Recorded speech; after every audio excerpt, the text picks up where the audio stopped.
Okay, we're live. Hello, guys, and welcome to Level Up Session 21 with our special guest, Reid Southen.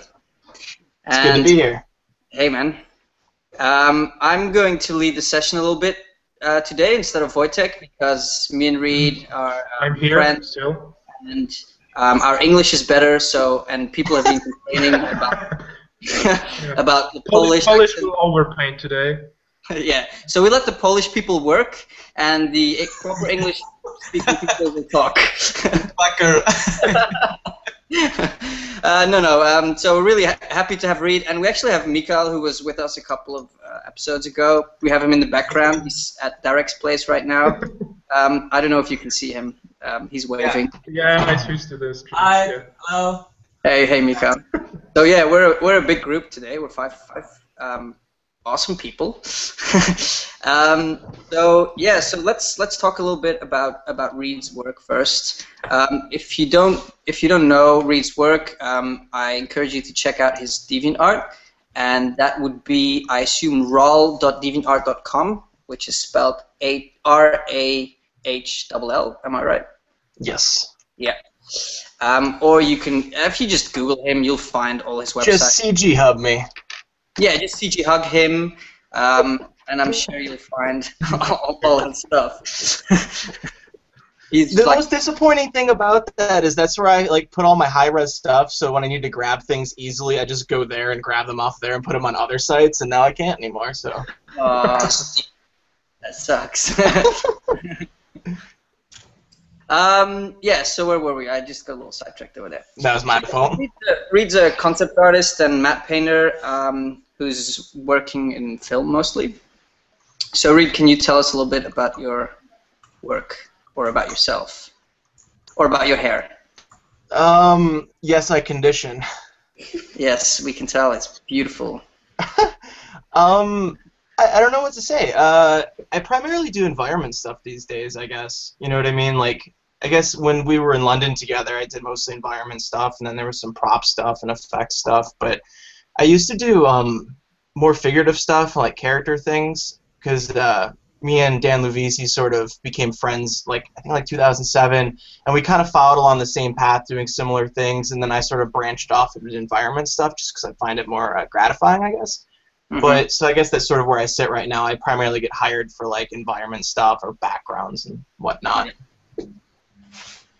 Yeah, cool. And so can you talk a bit, because actually I think this is the first time that we have someone who's doing film work, and we mostly had illustrators like Applebot guys and stuff. So maybe can you tell us a little bit about how your experience in working with film concept art? Yeah, I mean, I guess you've probably had a fairly similar experience to me, I guess. I'm the host, so I have to shut up and ask you. Yeah. I'm trying to remember I've worked on 4 films, only 2 of them are big. What was the first film? The first film I worked on was called High School, but high school. It's got, Adrian Brody in it. Is it a film about weed? It's a stoner comedy, basically. And that was my first movie gig, and I did matte painting for a company called Nice Day, and it was nothing spectacular. It was probably one of the easiest jobs I ever did, but it paid fairly well. But that excited me because I had to paint there's a drug trip scene, and I had to paint a face into the clouds. And I figured, screw it, I'll use my face, and so I put myself in that. And then nobody saw it. And then I think it was 2012 then was my next break, thanks to Dan Luvisi and his manager Stefan and their friend Sheena DeGaulle, who is the visual effects supervisor on the Hunger Games. And so I got on that, and I worked remotely on that from home for about 3.5 months doing the interface stuff for the control room, the holographic stuff. So that was pretty interesting. I think that was my first sort of dive into the heavy-duty film stuff, and I didn't get to experience the on-set stuff and all that drama, but it was fairly intensive in a lot of ways. It was kind of difficult to keep up at times, but it was pretty enjoyable. And then what was it? No, that would have been 2011 because Jupiter was 2012. Was it? Yeah, it Yeah. started in 2012. Yeah. So that was 2011 that I did the Hunger Games stuff in the summer, and then you brought me on board Jupiter Ascending because you were coming off of Cloud Atlas. Yeah, that was 2012. Yeah. And so it was that summer 2012 they brought me to Chicago, and I worked from there with like George Hall and Tani Kunitaki and Steve Scrose and Jeff Darrow doing concept stuff. And were you working remotely then still? No, actually, I think I got off when you got on, basically. When they moved the production to Chicago, because I was doing in Berlin like 6 months before that, pre-production. And yeah, I couldn't come to the States because of the whole union thing. I don't know if people are aware of that, but there's a very sort of, political thing, and well, it's more like a law thing, basically. Yeah, they almost didn't work out for me. I got granted temporary union status in Chicago, and so I paid the dues for that, which wasn't too crazy, but it wasn't like in LA where they have, was it the Art Directors Guild? Yeah. Which is fairly pricey to get into, and it's a very specific set of circumstances, and it's very difficult to get into. Yeah, it's interesting because Europe doesn't really, as far as I know at least, Europe doesn't really have anything like that. I mean, we sort of welcome people from all over the world, and in the States and in Canada, it's a lot harder. It's a lot more like, the South Park episode, they took our jobs kind of mentality. So you really have to, if you want to work in the States, the company that's going to hire you actually has to do quite a bit of effort to convince the government, I guess, that you're worth bringing over, and like, why should they give you the job rather than give it to someone locally who might do it just well. I mean, it makes sense in a way, but yeah, like in our case with Jupiter Ascending, it was a bit annoying because for Reid it was tricky, to work abroad. For me, it was tricky to work abroad. I didn't get to work in the States because of that. Yeah, I mean, I was excited. I thought you were going to be coming over, and then it didn't quite work out. And then I forget how long I was in there. I think I was in Chicago in the summer for 2.5 months, maybe. Yeah. And then we went on the hiatus because Cloud Atlas was coming out, and they were finishing that up. And then they were figuring out budget stuff as well, and so they brought me back to Chicago in December. Oh, and yeah, okay. I remember it. They basically they put me through the whole process of getting my visa, and I was all excited about that because I got it in like a week, which was surprising to me because I thought that stuff took like forever, but I guess they expedited it. So I got the visa, they put it in the passport, and I was all like, sweet, because I thought I was going to London in January, and to work with you and everyone. Yeah. And then I remember we went out. It was towards the end of December when we broke on production for the holidays, and we went out to dinner with a bunch of us. And Hugh, the production designer, he basically, we all were drinking and eating pizza, and he broke it to me right there as if he had already told me, but he hadn't. But he goes, it just out of nowhere, he goes, "Hey Reid, sorry you can't come to London." And I was like, oh. Oh, that's news. Oh yeah, bummer. That's yeah. But then it ended up working out because, what was it? I think halfway through January, I got the call anyways. I think it was on a Thursday, and they said, "Hey, can you be in London on Monday?" And I was like, "I guess so," which is like very little time to get your shit together. Yeah, but that's like typical film, or actually, I mean, just typical this sort of industry when they want a talent from somewhere. Across the globe somewhere, they basically just ship you. Like you basically get FedEx to wherever they need you. It's like, pretty much. Ship your concept artist in a box, bring him over, stick him in a hotel, get him to work on Monday morning. I mean, I'm making it sound bad. I mean, obviously it's amazing that they do all this. Like, they do a lot for you.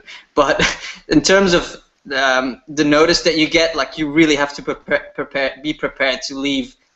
Family or girlfriend or whatever you have going on, just leave it behind for, next half year or whatever without any sort of, proper notice in advance. Well, that's what it's always been. Everything is always absolutely last minute. I remember they basically didn't give me an end date when I was in London, and it's like, oh, you'll be here for about a month and a half, 2 months, and I ended up stretching to 4 months. But in that last month and a half, it was like, all right, well, you're going to be going home in 2 weeks. And then 2 weeks would come up, like, oh, well, next week. And then after that, it'd be like, oh, actually, next week. And I enjoyed being there, and it was an amazing time. But it got frustrating because you're living in hotels for 4 months, and like you just want home. Yeah. You know? And so like had I been told outright like, oh, 4 months, I'd be like, all right, mentally I'm set for 4 months. But when you think you're going home, then it gets extended for another 6 weeks. It's kind of crazy. But I don't know. I think London was probably the best time I've had working on anything. It was so many amazing people and just cool things to do, and the sets and everything was awesome. Yeah, of course. I think that's the great thing about being in a studio on production rather than working remotely or working in a VFX house, is that you're actually there when the whole experience is happening. Like the actors are there, the film crew is there, the sets are being built. You make a drawing and then you actually see it come to life. It's amazing. Like you've been drawing this environment or the set for a couple of weeks, and then suddenly a month later you forget about it because you're doing something else. You walk over to the stage and it's like, holy crap, it's right there. Yeah, exactly. In front of you, and it's huge and it's real. Like Well, it was funny because I know some of the stuff that like you and I had to do, like some of the set stuff, yeah, like it takes a while to build that, but there was a handful of things that you and I had to do, like prop stuff that we designed it, and then like 3.5, 4 days later, like it's built and on set, and you're like, wait, what? When did that happen? Yeah, exactly. Yes, and then there's the parties, of course, the film parties, and the meat raffles. Don't forget the meat raffles. Yeah. Okay, I guess we're getting a bit sidetracked here. I don't know. Yeah. Very interesting for people. So I've already got a couple of questions for you, Reid. The first one is, are all those books behind you art books? Most of them are. Maybe not most. A lot. I'd say at least half of them are. Okay. And there's also a lot of games and Blu-rays up top. Okay. I think it's the middle section is pretty much all art books. Down here is novels, and up top is games and Blu-rays. Nice. It looks very organized. It's not. From that angle, maybe. Just from this angle. That's the only angle it looks all right from. Yeah. Oh, and by the way, guys, so while we're talking, Wojtek and Darek are going to do overpaints. Yeah, if you have questions, shoot them in the comments. We will pick them and ask them to read, or if you have questions for us or for Mikael even, because he's around. It's up to you. And actually, Reid's going to show us some 3D stuff today, so we actually want to bring some more 3D into Level Up because we've been focusing a lot on illustration. And yeah, 3D is a big part of the industry right now. So the only problem that we have with 3D, why we haven't really tried to incorporate it that much, is that it gets a bit tricky with Google Hangout because the GPUs. Yeah, just Google Hangout, I think, works on your GPU entirely, and so does pretty much any 3D program. I mean, even Photoshop. Photoshop just doesn't. Using Modo, actually, I think the viewport and all that stuff is primarily CPU. I don't know if it uses GPU. So I've done Google Hangout before with Modo stuff going, and it was all right. Oh, yeah, that's good news. I don't think we've tried it. What did we try last? What did Espen use? I think it was 3ds Max. Yeah, 3ds. Yeah. I mean, we probably have to experiment a bit more with that, because we have some upcoming artists who we have some ZBrush or ZBrush if you're in the UK artists coming as well. So yeah, we'll have to check that out, and yeah, you'll have to excuse us if we have some people getting kicked and stuff like that. Google's not fixing it because they're too busy with their stupid glasses, which is coming out this week. I got an email about Google Glass because I signed up for it like 3 years ago or something. It's like, hey, you can get a Google Glass for $1.5 grand next week. I'm like, yeah, no thanks. I think I'll just use my eyeballs for now.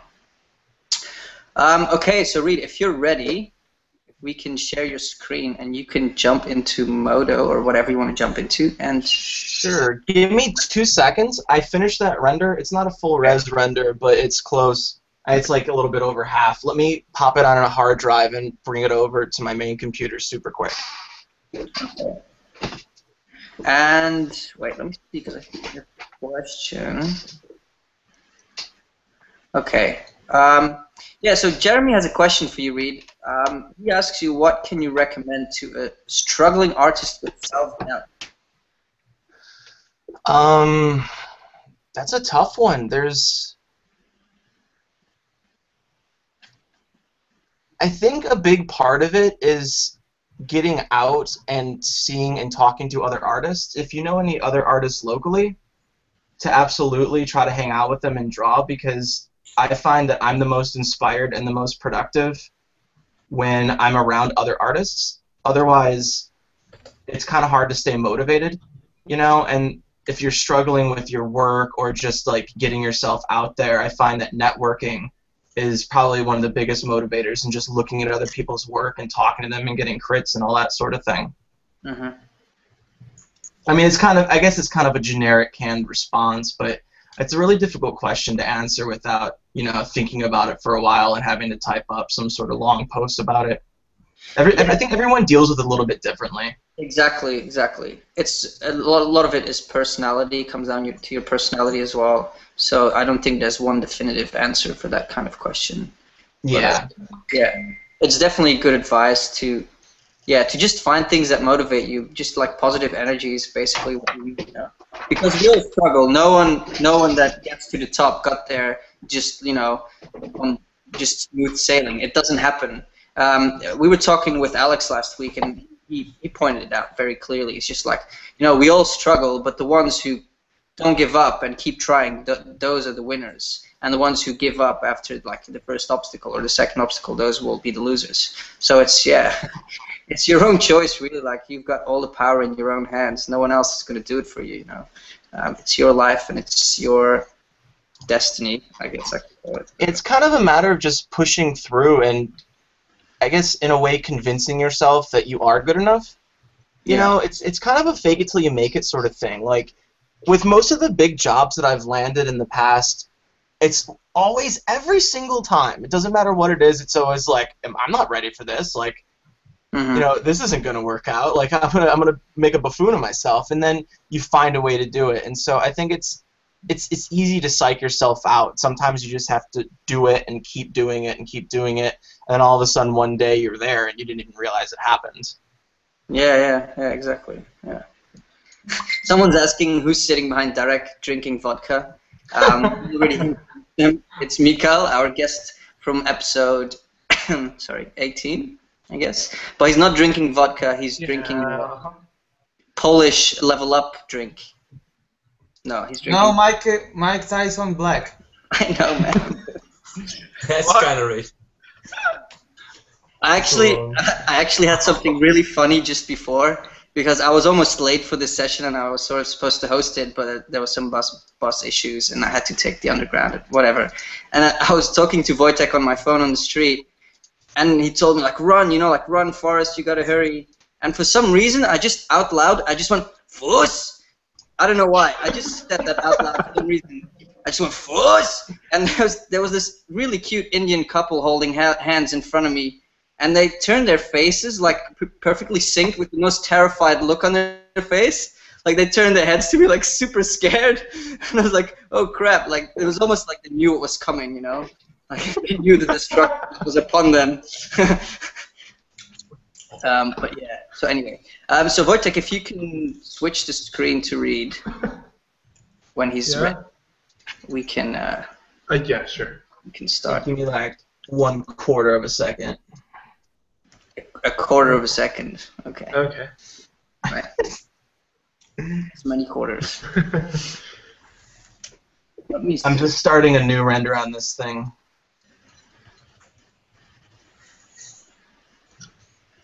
Sure, take your time, man. Alright. Just watching your bed. Enjoy that. Some sweet IKEA sheets. So, Espen knows what's up. Jeffrey here on the chat is saying, yeah, it's really hard to enter the industry when you have no contact. That's actually not true. For example, I had no contact whatsoever. I'm the only concept artist from Belgium that I know. So I'm like the best and the worst at the same time, I guess. People tell me. There's like no industry there whatsoever. It's just, I mean, I guess there will be some upcoming ones, but as far as I know right now, I've not met anyone else from my country working in the industry. So yeah, and I'm from a small town, and I never had any contacts, and I made all my contacts through well, work experience and the internet. You know, initially, just putting your work out there, and people, you know, find you and contact you. So you don't have to have contacts, but once you're in it and you have contacts, it actually goes a lot easier to find work. You know, it goes a lot smoother because people help each other out, and you know. I mean, you'll still hit those sort of lulls in the work that you get. Like I'm in a little bit of a lull right now, but it's all right because I got wedding planning to do and all that stuff still. But it's the sort of thing where as long as you're keeping up and updating your portfolio and talking to people, and every time you get a client and you do a good job, they will either come back or let someone else know about you at some point. And so there's always a chance that 2 months from then or even 2 years from then, because that one job you did, someone else will come and be like, hey, I heard about you, can you do this for me? And friends as well, you know, that's how you got me on board Jupiter, was basically saying, you know, hey, we're looking for new artists, you interested? And I was like, yeah. And that was that. Yeah, and even though I gave you my portfolio and it took like 2 months, and I was like, I didn't get that job, and then all of a sudden I got the call. Did it take 2 months, really? It's like a month or a month and a half. I can't remember. It was a while. Yeah. If I recall, I think that they forgot they were looking for someone, and then you reminded them, and then it's like a few days later I got the call. It's like, hey, remember you need an extra concept artist? Oh yeah, right, okay. Oh, you can't handle all this, Jonas? Yeah. Well, actually, during that time, I was the only concept guy on that production, or at least in-house. No, there was a couple of remote people. I think Raphael Lacoste was doing some stuff, and but he was, I guess, like also busy with Assassin's Creed, so he couldn't do that much. And who else? I know. Was Mache and Merrick, were they working on it then as well? I'm not sure. I think Mache actually started working on it later. Like, he had some work done for it already when I showed up in Chicago, though. Okay, yeah, maybe he did some in the summer. So I think they started early in that year because I think both Merrick and Mache were working. I saw Merrick stuff. Yeah, I remember seeing some of Merrick stuff, but in early 2012, I don't think Mache was doing any. I'm not sure. We should. I think that's when he started though, because I think he spent a bunch of time on and off. I know he was working with John Gaeta when he was working on it. Ah, yeah, that's possible. Maybe through John Gaeta. Yeah, okay. Yeah, because Gaeta was doing the visual effects stuff, and that's pretty much what they had Mache on, was doing all that cool stuff with like the explosions and whatnot.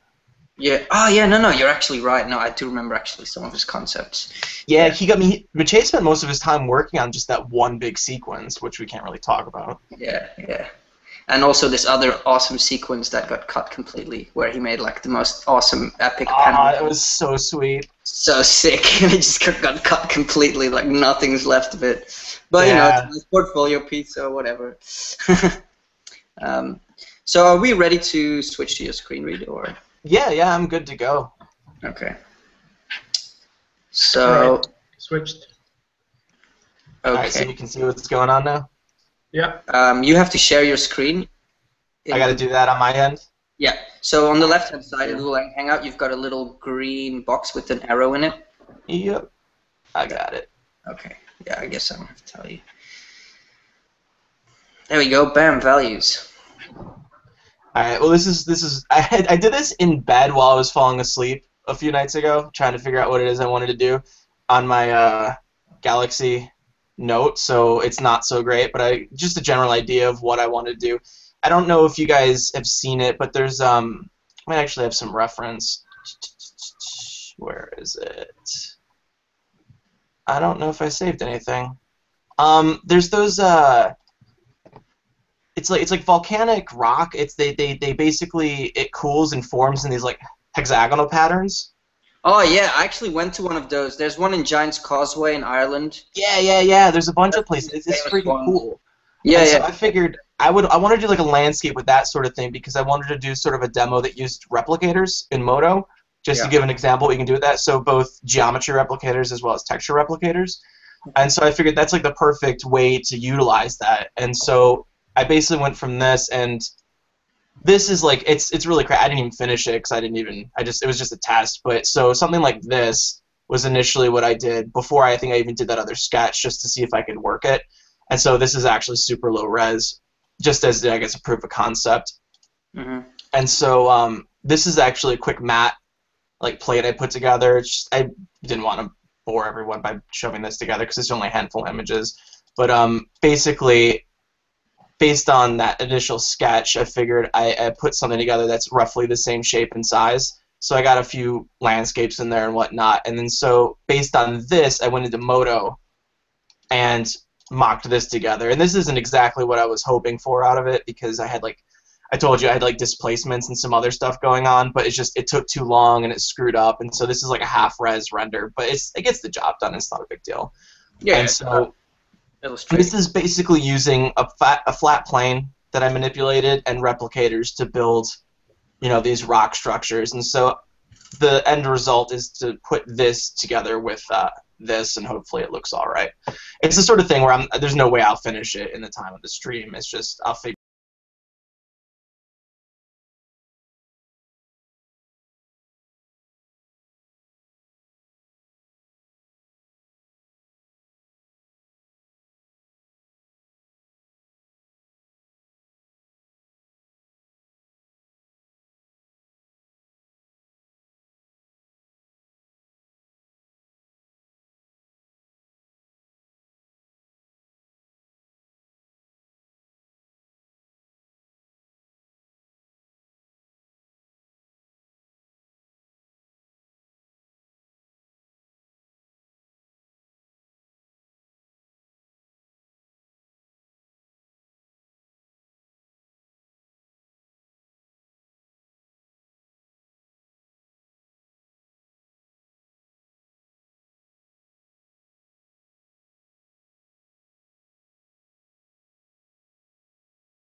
But Yeah, I just tried to call him, but it's not. Oh, he's just come back. So I think we were offline during my absence. Yes. Yeah.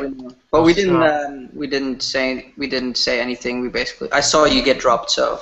Yeah. Okay. Sorry for that. There's some issues with internet. I cannot do anything with that. Sorry. Back to you. Okay. So sorry about that.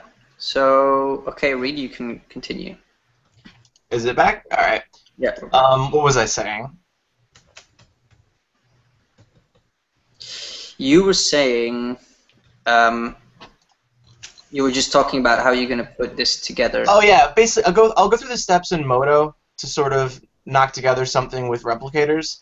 I have a couple different files I saved, so I won't go through the whole thing. I'll just give you the gist of it. But one of the most important things I would say when doing something like this, and one of the more beneficial aspects of 3D stuff when you're doing things for map painting and whatnot, is to use render passes. And so basically, there's a number of render passes here, like the alpha output and the surface IDs, as well as depth. And so all these things together help you basically make a better image, and there's ambient occlusion as well. I think it's probably a little bit strong, but so basically using all these different aspects, it makes it a lot easier to put together like a matte or a matte sketch or something like that without having to worry about the depth and the atmosphere and stuff like that. If you're just doing something quick, it's not a really big deal, but if you want to have something a little bit more finished looking and polished, then it's certainly helpful. So I'll just switch over to Modo now. I guess the first thing that you have to do when you want to do the replicator stuff is you need an object to replicate. And so this is essentially the object I replicated. It's a simple hexagon just extruded.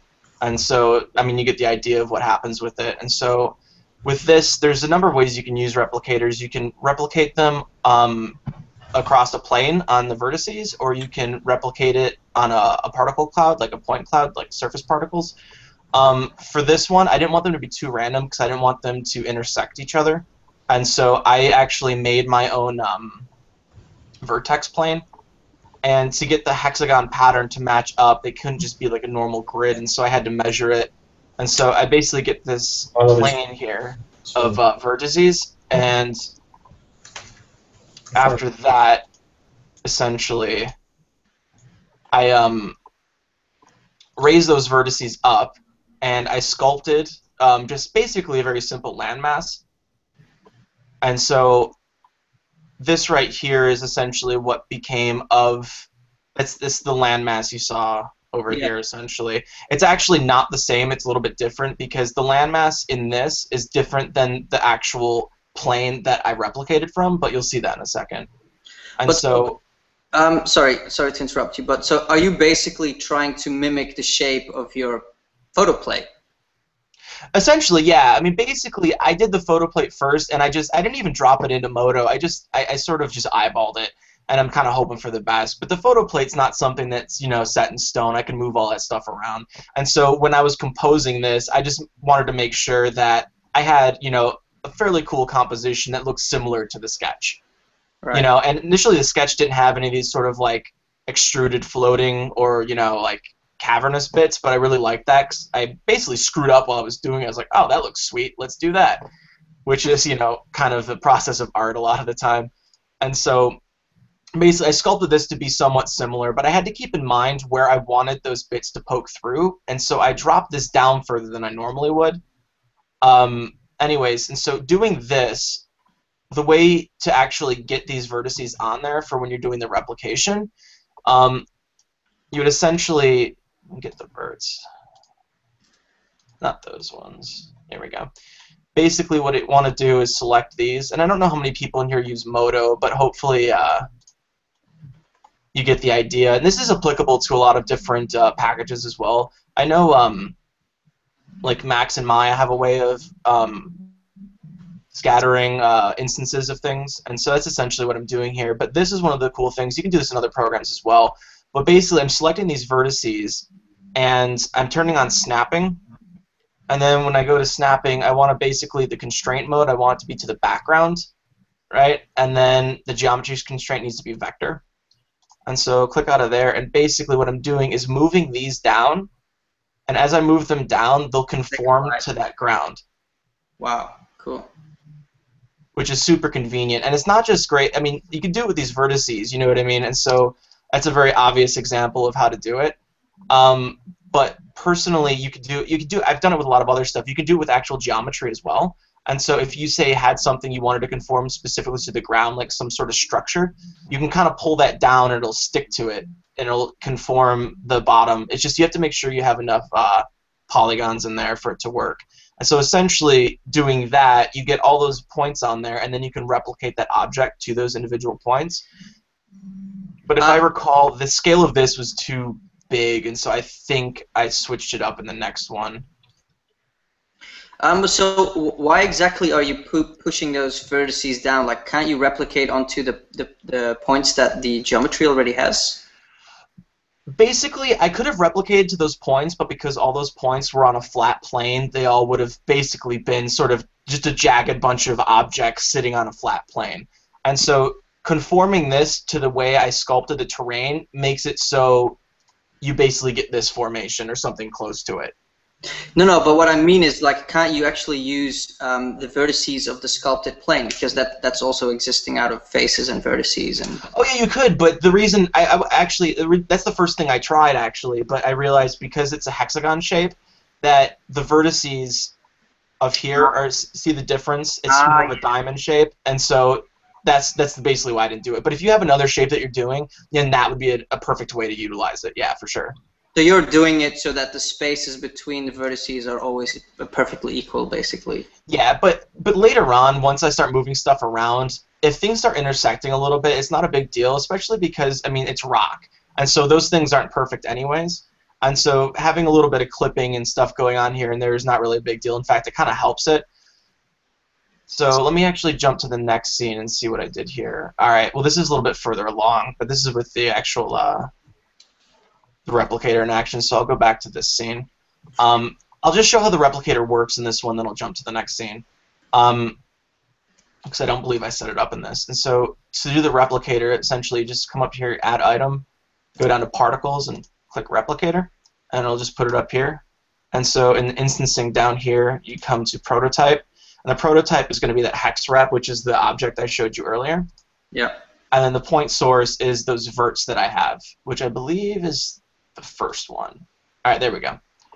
And so it's putting them down here where I don't need them, so I could delete those verts if I wanted to, which I'm going to do, so I don't have too many extra things going on.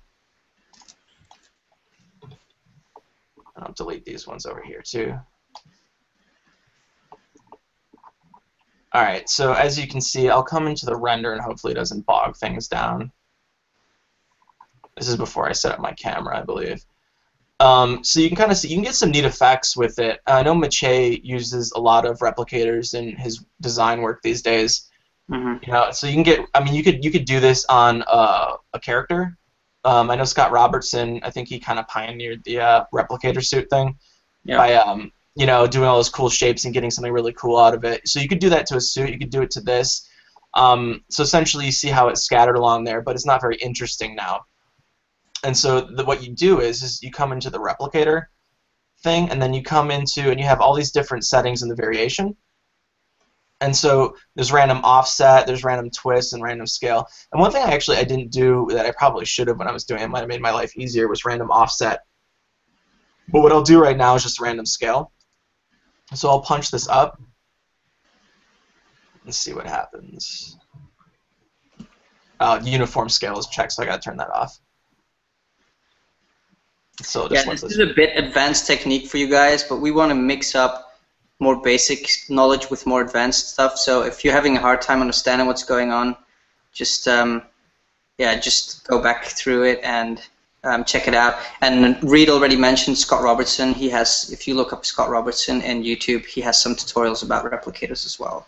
So yeah, look up Scott Robertson and look up I think just replicators, and you'll come up with a couple different videos of his. And he doesn't necessarily go into super detail, but he'll give you enough pointers on how to actually look it up. Like if you Google that and go to the Luxology forums for the company that makes Moto, you'll find all sorts of stuff on how to do this. Texture replicators, there's a lot less documentation on that, so it's a little more confusing. These type of replicators, though, are actually fairly easy to get going. It's just you need to understand the workflow in Moto, and once you understand how to create objects and stuff like that, it's actually quite easy. It's just, I guess, watching something like this is probably a little bit difficult to follow. But I guess just to give the idea of the applications of using 3D with doing mats and stuff. Mm-hmm. All right, so basically, I do the random scale in the Y because I don't want it to be bigger in the X or the Z. I mean, I could, I guess, it probably actually would have been smart, but at the time I wasn't thinking about it, so whatever, not a big deal. And so you can see you get this sort of result with it, which is, you know, it's decent, but basically doing this is when I went back into the other one, the other scene, basically, 30 minutes after this, is I sculpted that ground plane and pulled it up above some of these areas, and I also deleted a lot of verts. But you can see how this sort of works. And so I'll jump to the next scene now because you get that. And this scene is with them scattered, and you can see this ground plane in here. Let's make this a little bit bigger. And that's essentially what I sculpted. It's so cool how it immediately generates this sort of organic, scattering of your mesh. Yeah, for sure. Actually, I'll show you what I did with this, because basically it scattered it on there, and then I sculpted the ground plane to sort of be what I want it to be. But what I also did is, let me actually grab my tablet really quick. And this was to sort of, I didn't realize I was going to have this much control over the vertice placement. I figured I'd be able to move stuff and kind of do what I wanted to. But if I come over to the Paint tab in here, let's see. Zoom in a little bit. It's a little bit hard to see in here because there's so many bounding boxes. But what I'm just going to do is come over to the verts. Is this the right one? Assume it is. In the particle tools, I can come up to the move tool. And essentially what I can do is, actually let me bust out a render.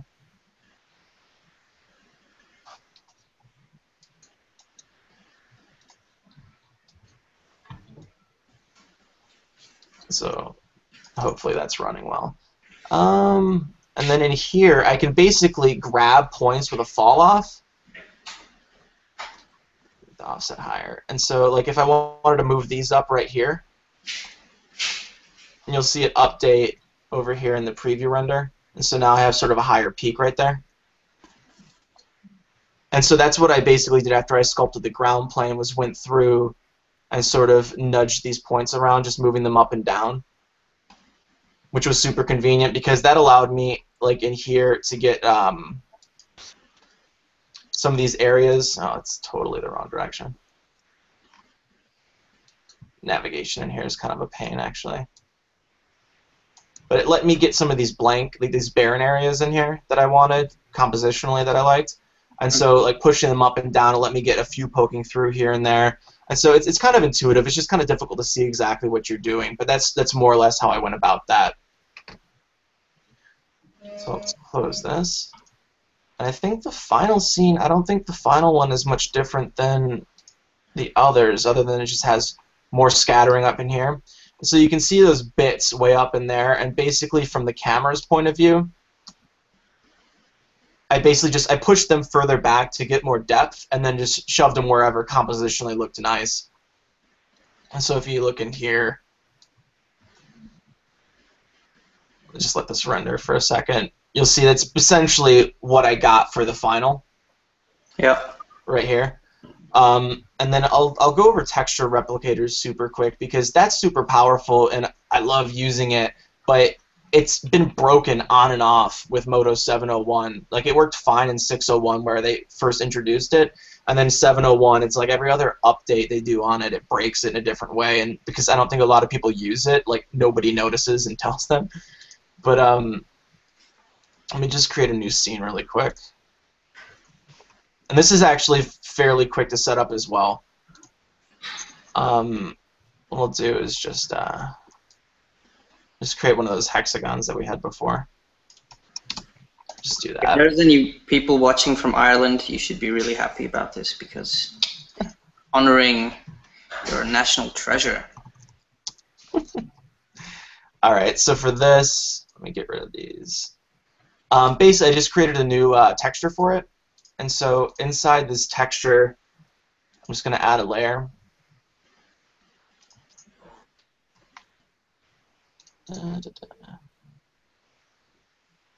Let's do this one. All right, so it's going to map it on there, which is not what you want. It's just it's using its automatically generated UVs and showing it on there, which is not ideal. But what I need to do is come back in here and add a surface particle generator. And so basically just set this to that mesh I created. And what it's going to do is place particles on there, and that's not what you want. I need to up the spacing on them so it covers the whole thing. So just come down here and maximize. It just depends on the scale of your scene. Mm-hmm. All right, so blast those on there. You probably can't see them very well, but they're kind of dense. You don't necessarily want them too dense, but just for example purposes. And so you have the surface particle generator going, so you go back into your shader tree, and you come down to the texture locator, and then down here in the texture replicator, you want your particle source to be set to surface particle generator. And what it's going to do is screw up what your viewport looks like. But if you go to your render, hold on, I got to select the mesh. There we go. It also looks not good. So what you have to do is, let me just select this again. Whoops. Come in your texture locator, and then the particle size needs to be up dramatically because 0.2 is not nearly enough. And that's way too much. All right. All right, apparently So like basically 44. what it does is the same as 3D replication, but just with the 2D texture. It just randomly scatters it, scales it, rotates it, all that stuff. That's essentially what it is. Yeah. So coming back in here, and there's all these different things. The fall-off bias and the fall-off gain are actually kind of important. Coming from 601 to 701, it handles these slightly differently, so I'd like to lower this a little bit, and it gives you a little bit better coverage, although the blending suffers just a little bit, which is all right. And so you basically see in here that you get a bit of a repeating pattern, but what's nice about the texture replicators is that you can do like cool rock faces and cliffs and a lot of other things without having to worry about UVs because it just slaps it all over it. And so if you end up UVing something later but you like the way your texture replicators work, you can bake that to your UVs and use it and then do more stuff with it. And so slapping that on there, it looks okay, but then with the random rotation, if you want more variation, you just up that. And so it looks a little bit more random. The random size usually helps a little bit too. And so you have to up the particle size a little bit when you do that. And so you get sort of a nice look to it. What you can also do, actually, though, is let me load a couple more images. So do rock 5. And then what I'm going to do is select all these images. Should come back to this tab super quick. Go into my groups and create a new group. And I'm just going to type images just to name it. And then what it does is it puts those 4 images into that group. And so coming back to the render tab, and I go back to the texture locator for the thing, and then come into the image map that I want to use. And instead of using any of those image maps, I choose the image map group. And then what it should do is select from all of those different images and randomly scatter them on here. I'm not sure if it's working because it all looks the same still. Let me just lower the particle size. Let's see. Do those look different? I don't believe they do. Alright, what I'm going to do is just delete this super quick and create a new image.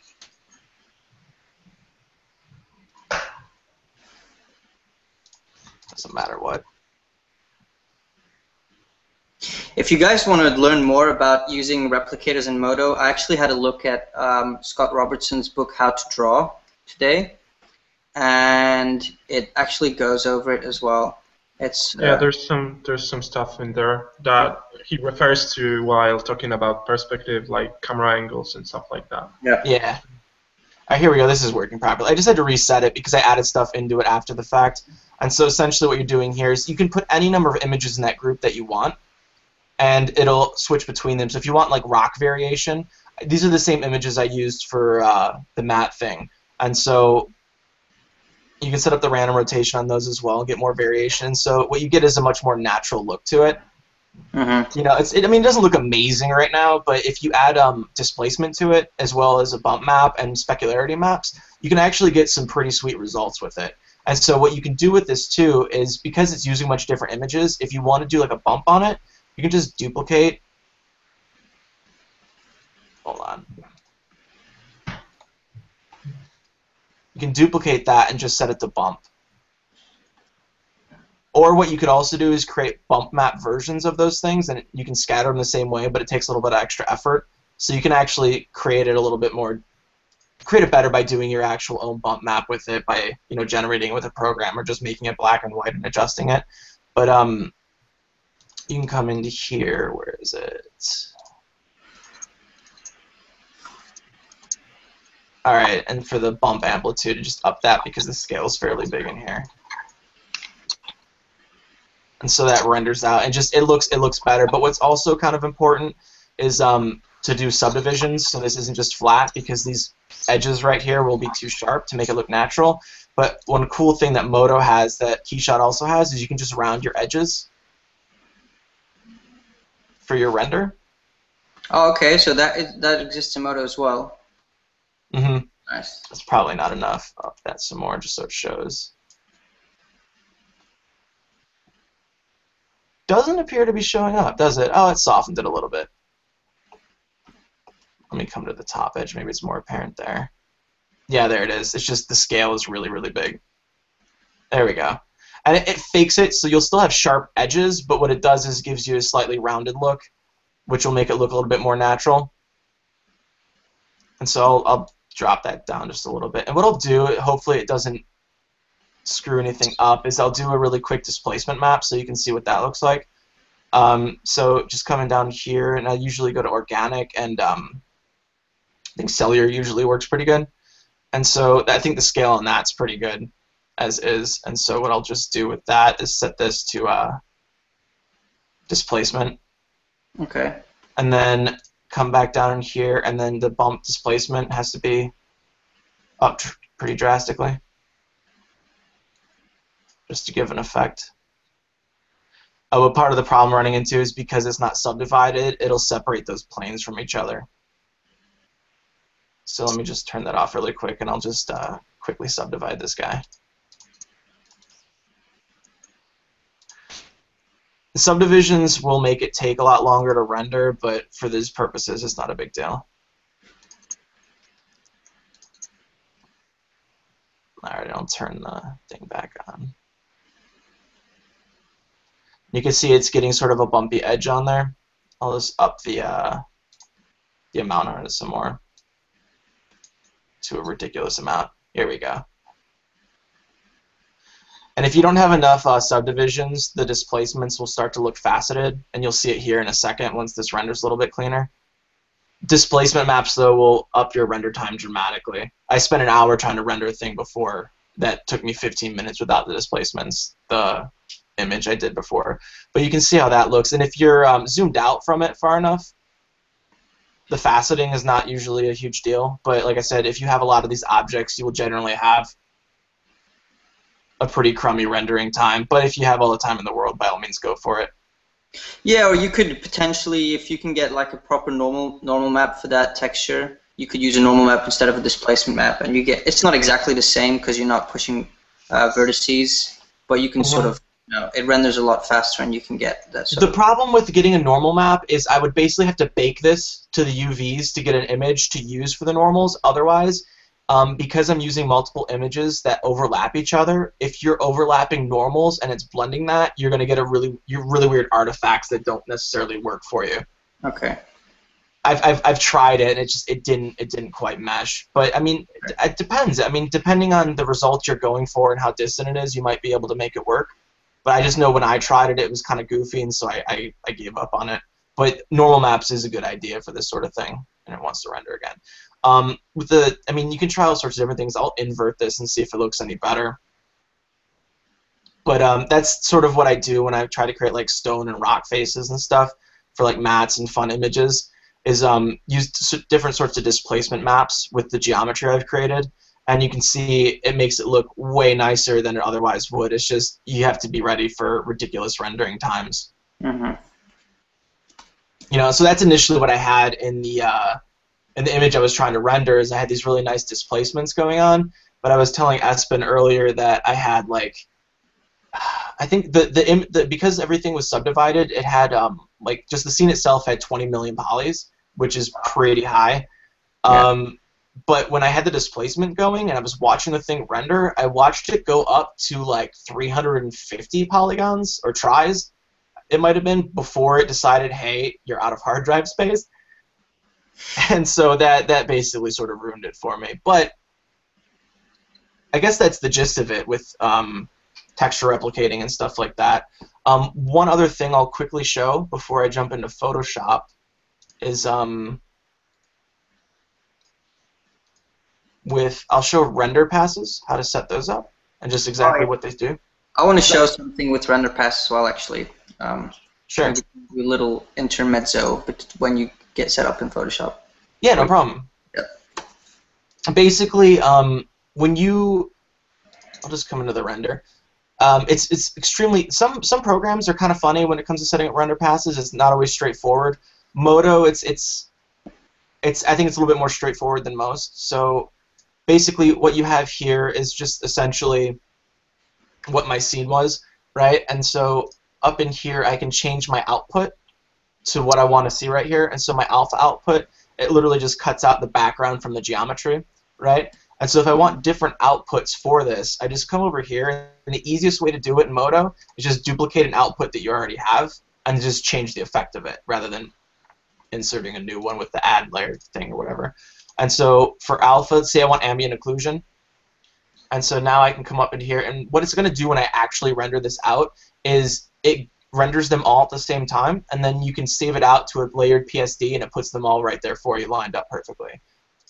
And so here's the ambient occlusion. This is just like the default. This is sort of a, what's the term? Global illumination pass, I guess. Mm-hmm. If you don't change the occlusion range. And so this is useful for a lot of things as well, but over here in the occlusion range, I'm just going to up this to an amount that shows. And so those little gaps where the light's occluded between the objects will start showing up. So you can output more and more of it, and you can get a better result. And so that'll render out as well as the alpha pass, as well as the final color. What you can also do then is come into here and duplicate it again. And then this time I'm going to do a surface ID, which all programs will have, and this is amazing for compositing. And like any other program for that matter. And what this does is basically, I didn't put all these items in the same mesh, and so they're all in separate meshes right now, which is actually useful in some ways, but for this particular case, it's not actually beneficial unless you're trying to texture everything individually in Photoshop. But what this does, like in my other one I showed you in Photoshop, it basically just separated the objects from the ground plane, which is essentially what I actually need. This one you can do the same by selecting the ground plane and inverting it if you needed to. But what this allows you to do is mask out your ground plane. And so when I go into Photoshop, I basically select the ground plane, and then I mask that from my geometry, and then let the background show right through that. And so it's a really simple way to drop those things together. And you can also use the masks to change color and lighting and stuff like that. And then the other one that's actually super important, which I'll create now as well, is depth. Here we go. And there's a ton of stuff in here you can use, but these are the main ones I use. And depth is important, but basically you have to adjust the slider until it gives you roughly what you need.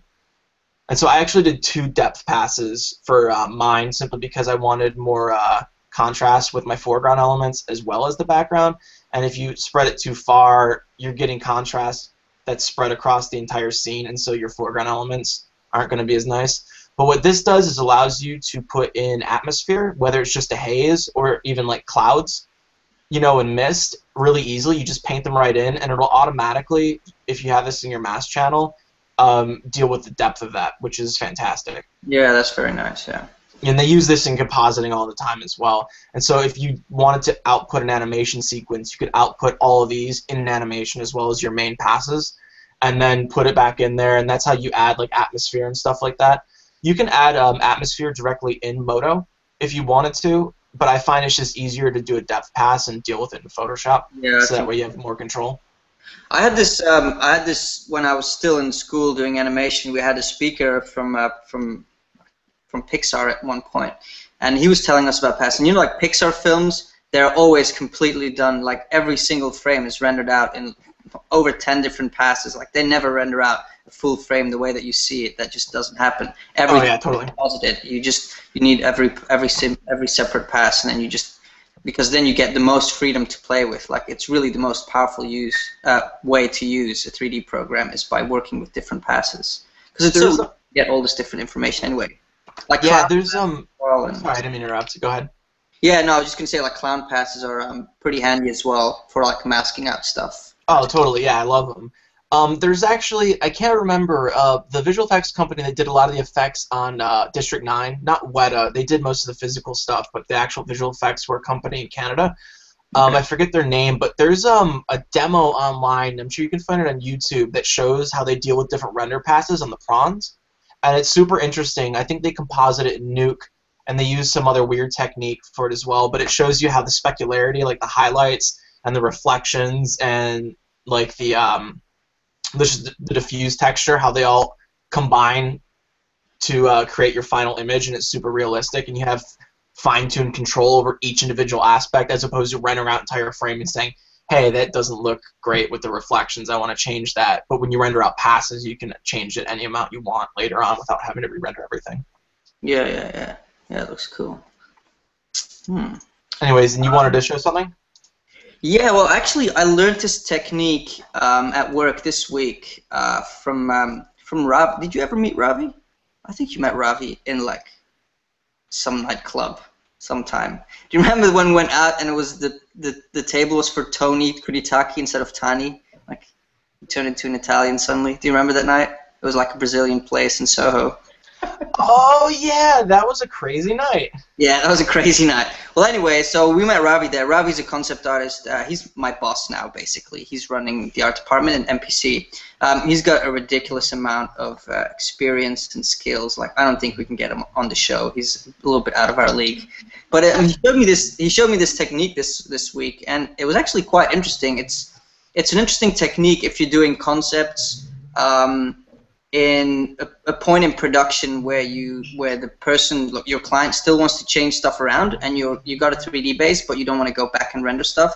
So basically, he showed me how you can use a normal pass to change the lighting of your model in Photoshop. So it's completely in 2D, but it's kind of feels like you're doing it in 3D. Oh yeah, you know, I've seen that technique before. I mean, you only have so much control over it, but it's super useful. Yeah, let me just quickly show it. So if you can you switch to my screen, Wojtek, so I can just quickly read it. Just did it. I just hope I'm not gonna get kicked for this. Okay, so 1 second. Screen share. The button's not working for some reason. Okay, it's getting a bit buggy. For some reason, I can't share my screen. I don't know why. That's weird. Oh, okay. All right, got it. Okay, so this is. Can you see my screen? Can you see the elephant? Yeah, it's working. Mm-hmm. So this is not the best example because this is a low poly model, and actually it works way better on a high poly model because obviously you've got a lot more detail.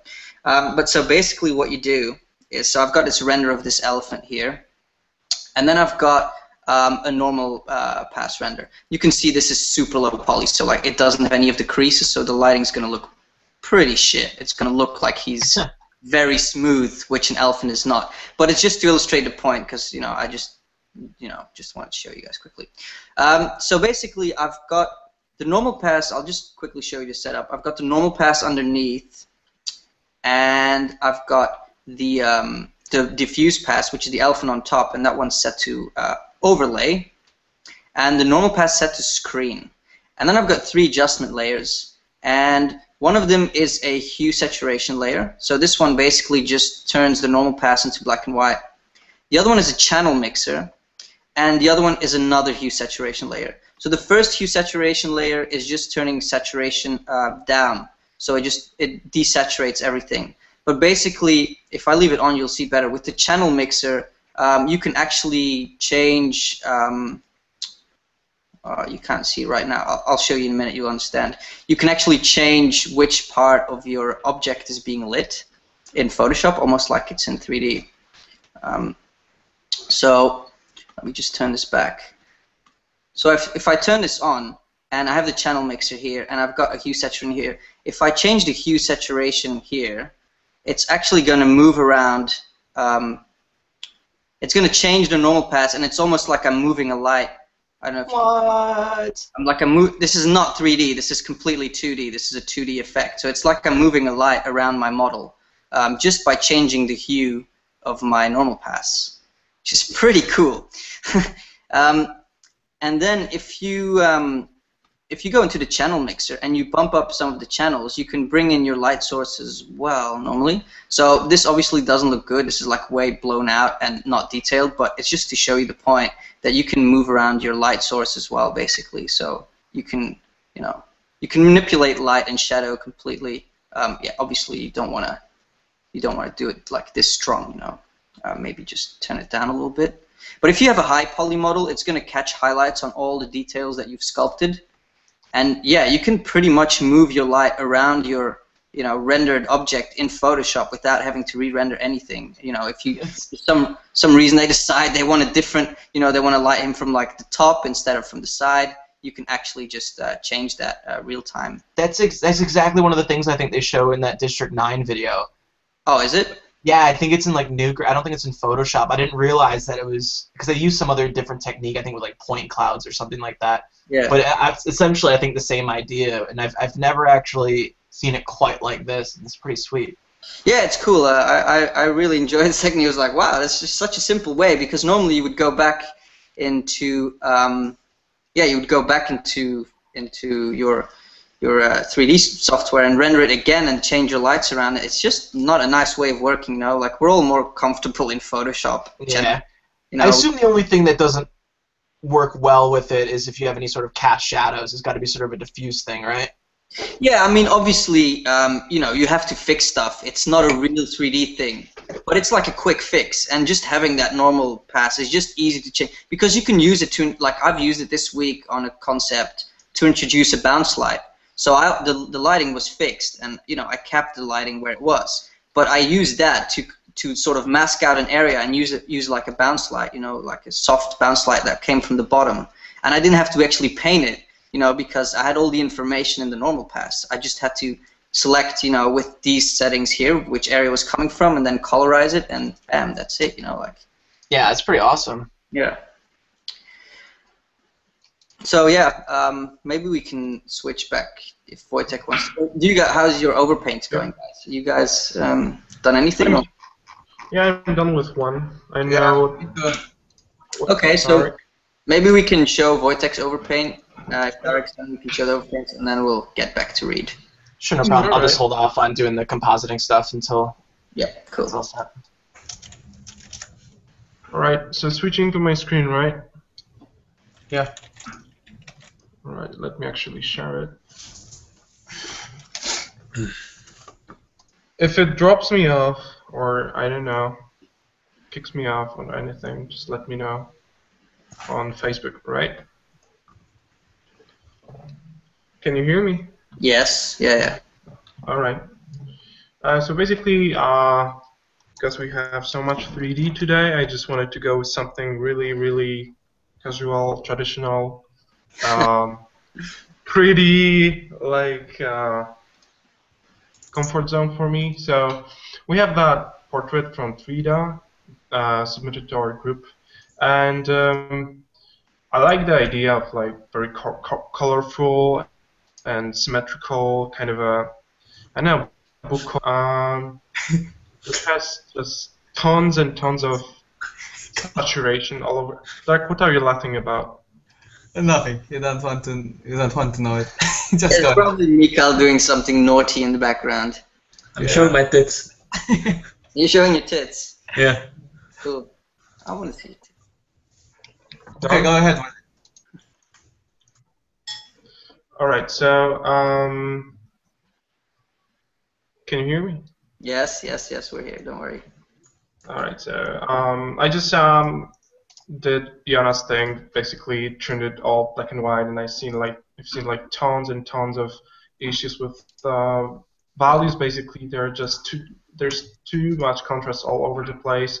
The proportion, the general structure is okay. It's working, but the values are totally wrong. Like, I think if you what? She's lit from everywhere, pretty much. Yeah, exactly. I mean, you can do that. You can set up light in that way, but you have to be consequent with your decision around, like, put that dark shadows everywhere later on. So basically, what I did, I smoothened up it a lot. Like, if you will go to black and white, like, it's a little bit more cartoony, just to, because I didn't go so deep into texturing and so deep into like custom brushes and creating painterly feel. I just tried to do it really straightforward. So what I did, and what was first thing, I desaturated it. If you want to create saturated image, you like the image that looks vibrant, you cannot actually go straight into vibrant colors. You have to build it up. You have to basically go and introduce some grays to contrast your vibrant colors with. So basically, I will just break up things for you in here. So I painted a lot on one layer, just fixing proportions, maybe not proportions, there was some asymmetry going, but smoothed is really introducing more lighter values in the skin, because it looks all burnt all over the place. So I just introduced that, and I made it much less saturated. Yeah, one more tip about painting teeth. It's really tricky to do that because actually there's not as much value separation between teeth. Uh, so if you are trying to paint it like you think it looks like, you will fail. Like in here, it looks like she has tons of space between her front teeth, which is not attractive, and eyes. Hey, hey, hey, hey. It was a little bit what idealized. So yeah, so the easy way to do it is just to simplify it. It looks more painterly, and master painters did that with painting their. I mean, you can introduce like some tiny suggestions that there's a breakup somewhere in there if you want to paint something more less stylized. Um, yeah, so I also felt like there's not so much because I desaturated the whole image. I lost a little bit of warmness in the skin, so I introduced it back, and then I thought, what that background is doing actually. So I thought it was just a plane behind her, but then I saw, okay, there's tons of such that Tina introduced over, like on her silhouette, and I was thinking, okay, so basically that's the light source. So what I did, I introduced like light source that is exposing the background to the point it's just burnt out.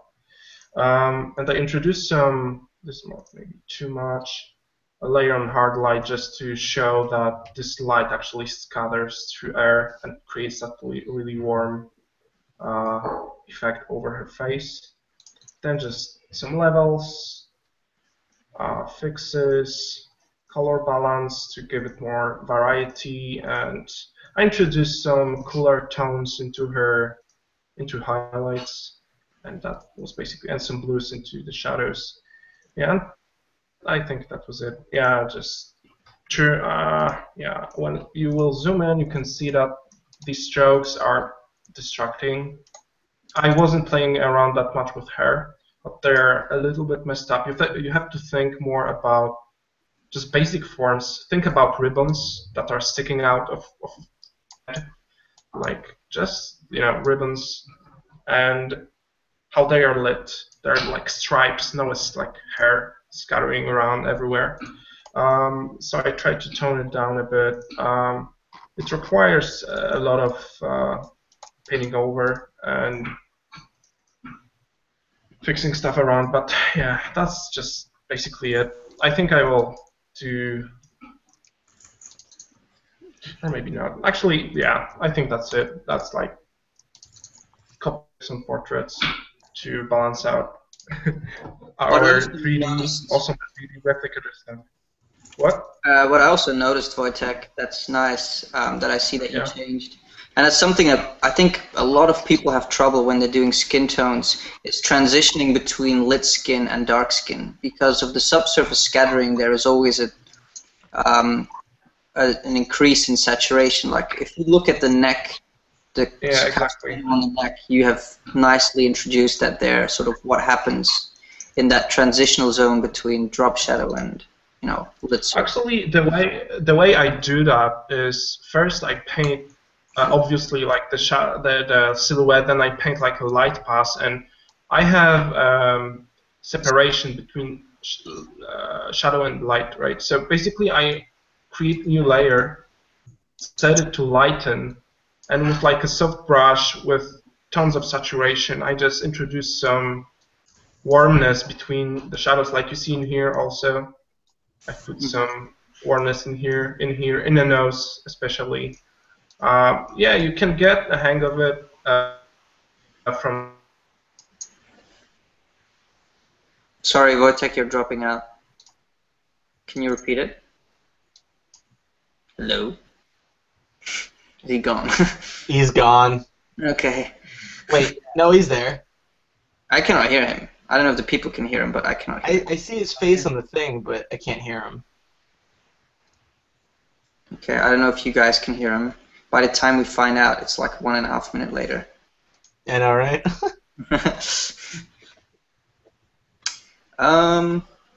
Yeah, so Wojtek seems to be gone. I would love to switch the screen back over to Reid, but unfortunately Wojtek is hosting, so he's the only guy who can do it. So I'm going to write to him on Facebook and see if... So he's still on, it's just we can't hear him? Yeah, no, he's gone. Yeah, he's a bit frozen, so you can still see that he is there, but he is not there. I wonder if the session is down as well then. I'm not sure. No, it looks like on YouTube that it's still on, and it's logo on the background, so... Okay, so no one can hear. Probably just he has some issues with internet. Yeah, so sorry guys, so we can't switch the screen, so maybe I'm just going to see if there's any more questions.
having issues.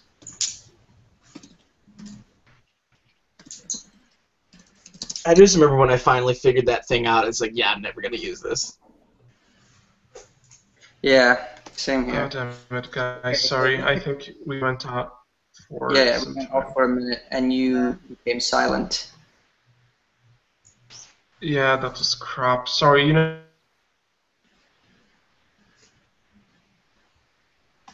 If Again. you want, there's some weird internet issues going on my relog. Yeah, I don't know what's happening. If you want to relog to level up account and actually go in and I think it's back. It's back up, I think. it will prevent session. Yeah, it's back, but I don't know if it will happen again. True. I know. The problem is we're already quite long into the session, so I don't know if it's break it. Do you sure it's a good idea to break it up? And I think we should just no. Okay. Go ahead. Okay, so Reid, I'm back on your screen again. All right, cool. I guess what we were saying earlier. Did we finish talking about what was it? The RGB? Oh yeah, no, it's not happening. Yeah, just. It's actually really complex and requires a lot of thought out process to get it to work. Like it's not a simple like, hey, do these couple things and you have a sweet looking thing. Like, yeah, it's difficult and it'd be way too confusing to try and teach anyone. Yeah. All right. Anyways, I'll go back into here and I did a couple of things while we were gone. Basically, I adjusted the levels on the entire landmass just temporarily. I don't know if anyone knows this. Anyone who uses clipping masks is you can actually clip to a group. Yep, that's one of the functions on my custom panel that is going to be released soon, by the way, because it's almost. Basically, you hold Alt, and then when that thing shows up between your layers, you just clip it. The problem with clipping to a group, though, is I have found that it can create crashes and weird lag, and so I wouldn't use it for really big groups, only if you have a handful of things you want to do it to. Ah, but you're clipping to a group by using a clipping mask, because the way that I clip a group is different. What do you do?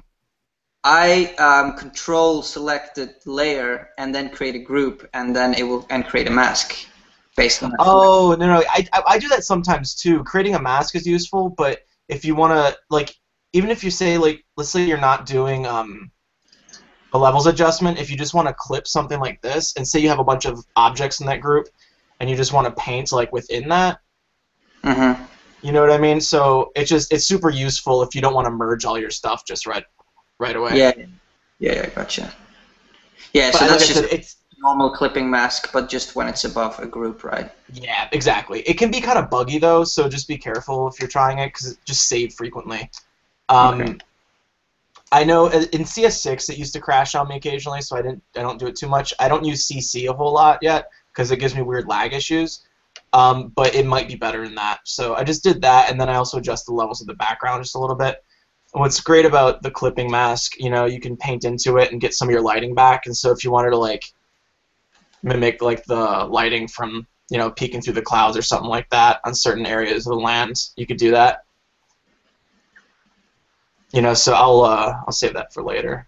Anyways, basically what I'm gonna do is I have those render passes all set up in here, and what I'm gonna do is go through all of them super quick just to show you how to get that working.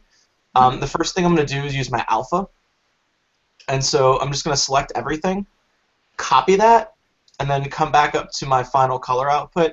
And essentially what I need to do here is paste this into a layer mask, which it's kind of a two-step process. And it took me a while to figure. What was that? You have to go into the channels and back again. No, there's an easier way actually. That's how I used to do it. So create the layer mask on there, right? And then if you alt-click on the layer mask, it takes you directly into the mask. And so I just paste that, which didn't work. So hold on. And then come back in here and paste it, and it's not working. It did this to me a second ago. It's got to be a bug because it should be. Hold on. There we go. I never knew about doing it that way. Yeah, it's super convenient. Yeah. But nice. I think my keyboard, it's a cheap keyboard that I've been using because it's tiny, so I can use it with like the Cintiq and stuff. And I don't think it always registers when you press a key, so I think that's the problem. All right, so just click back on there, and it goes to this. Get rid of these other passes, and you'll see essentially just it cut it out fairly nicely for me. And now there's a little bit of edging going on that I'm not a huge fan of, so I'm actually going to deselect the layer mask and actually see if I can move it down and see if that helps. Yeah, it does a little bit. But I'm not sure if those highlights are supposed to be there because the rest of the things have them. So what I'll probably do is just bring it down a little bit. And it's not even really noticeable. Seems there's a bit of an edge on the left side though, so that looks better. Alright, so what I'm going to just do is, because I know I'm not going to really need to get that background back, it's useless to me, so I'm just going to apply the layer mask. And so now I have that. And I don't know if you noticed, but I didn't do such a great job of eyeballing the composition with the land. So what I'm going to do in a minute is probably move everything up a little bit and then crop the bottom, because the aspect ratio of this is probably a little bit too squarish. I prefer something a little bit more cinematic. So I'll do that in a second once I get a comp going. So basically I have that clipped out, and the next thing I need to do is get rid of this crummy landmass in here. But what I'm also going to do is actually paste it back into its own layer so I can copy out these shadows later if I want to. I think I could have done a shadow pass in Modo, but I decided not to. But so basically the surface ID, come in here, and then unclick the contiguous, and just, you want to probably, unless you have a ton of the colors that are really similar, doesn't matter the tolerance, but if you have like a bunch of reds that are close together, you want to lower the tolerance. But so I'm just going to click the yellow, right? And then come back into this, and then just cut that out. And I don't know, this should paste just fine. Let's see. Now, see, you probably guys run into this problem when you copy something and paste it, how it ends up being in the center of your thing or ends up going not where you want it to. And it's super fucking annoying because you have to readjust it. The way around that is instead of hitting Control-V, hit Control-Shift-V, and it pastes it directly back into the comp exactly where you took it from. And that's especially useful if you're pasting anything into channels as well. You can also right-click and do layer via copy. That also works. Ah, I never tried that. Alright, so basically I don't need this now, so I'm just going to hide it. It's pretty much useless, like I said, unless I want to select these shadows later, so I could utilize those on the ground, which I might actually do. But if you notice in the plate, the shadows are pretty diffuse. It's kind of just edging on stuff, and this is actually reversed here, but you probably won't see it. So I don't know if the shadows are super important. I'll worry about it later. And so we see you have this going on now. So I think what I'm going to do is grab all of my layers at this point and move them up in the comp. Whoops.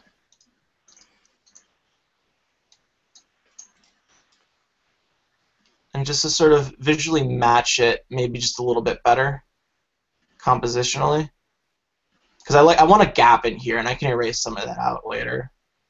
But I think maybe like somewhere in here. And this is all stuff because I'm using masks and the channels, and I'm moving them all together. I can worry about this later and fix it if I don't like what I got. And I can obviously adjust anything underneath it. So I'll just go with something like this for right now. That's cool with me. And then we have this dead space at the bottom that I don't feel like I really need so much anymore. So I'm just going to crop that. And it's going to should snap to that. But I'm going to make sure delete crop pixels is unchecked. That way, if I want to get that back later, I can. Which is really important because on numerous occasions I've forgotten to do that and cropped something, done too many functions, and then, oh crap, I lost a bunch of stuff that I needed. Tell me about it, man. Especially when you're doing like a mat and you have a bunch of trees and plants and stuff like that, and you're like, oh, well, I'm going to move this further in because it looks better that way, and you realize that, it's just a square corner now on the edge. Yeah. All right. And so for that, Guys, yeah, dude, I hate it.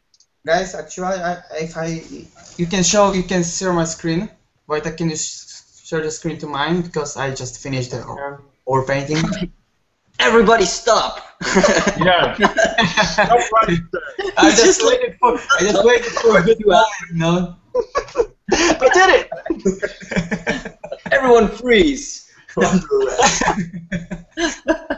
Alright. Yeah, Reid, but Alright, so Reid, if you're cool with just taking a little break. no, that's fine. I mean, this stuff is all straightforward. I'm essentially, will probably end up me doing a very little painting and just render past stuff in like atmosphere. Yeah, okay. So the screen is on mine, Wojtek, right now? Yeah, on your side. Okay, so this is the work by Fabio Venet. And I wanted to leave the same composition, the same colors, same and all that stuff, and put some things more together because I've seen a lot of issues with the values and the proportions of overall the characters. And but I really like that composition, and I thought it may need some cleaning up, so I made that version. And I just used some matte painting techniques in this one because I already saw that the guy who made it already used some photos, and they weren't probably set because of quality and all that stuff. Because when you see the clouds, Jonas, why are you laughing for? No, man, I'm just still thinking about before. I just loved how it was so silent, and you were just in the middle of Reid's talk, just like, hey, just switch the screen to me, like just so hilarious. Like you don't give a shit. It's just because the black and Mike Tyson. Okay, so Yeah. what I would like to tell the author of original work is that using and selecting the right photos to matte paint is the vital and the most important for it, because you used very blurry photos on the background, and it's very contrasty to the very rough brush strokes on the background, and overall the painting is a bit rough, but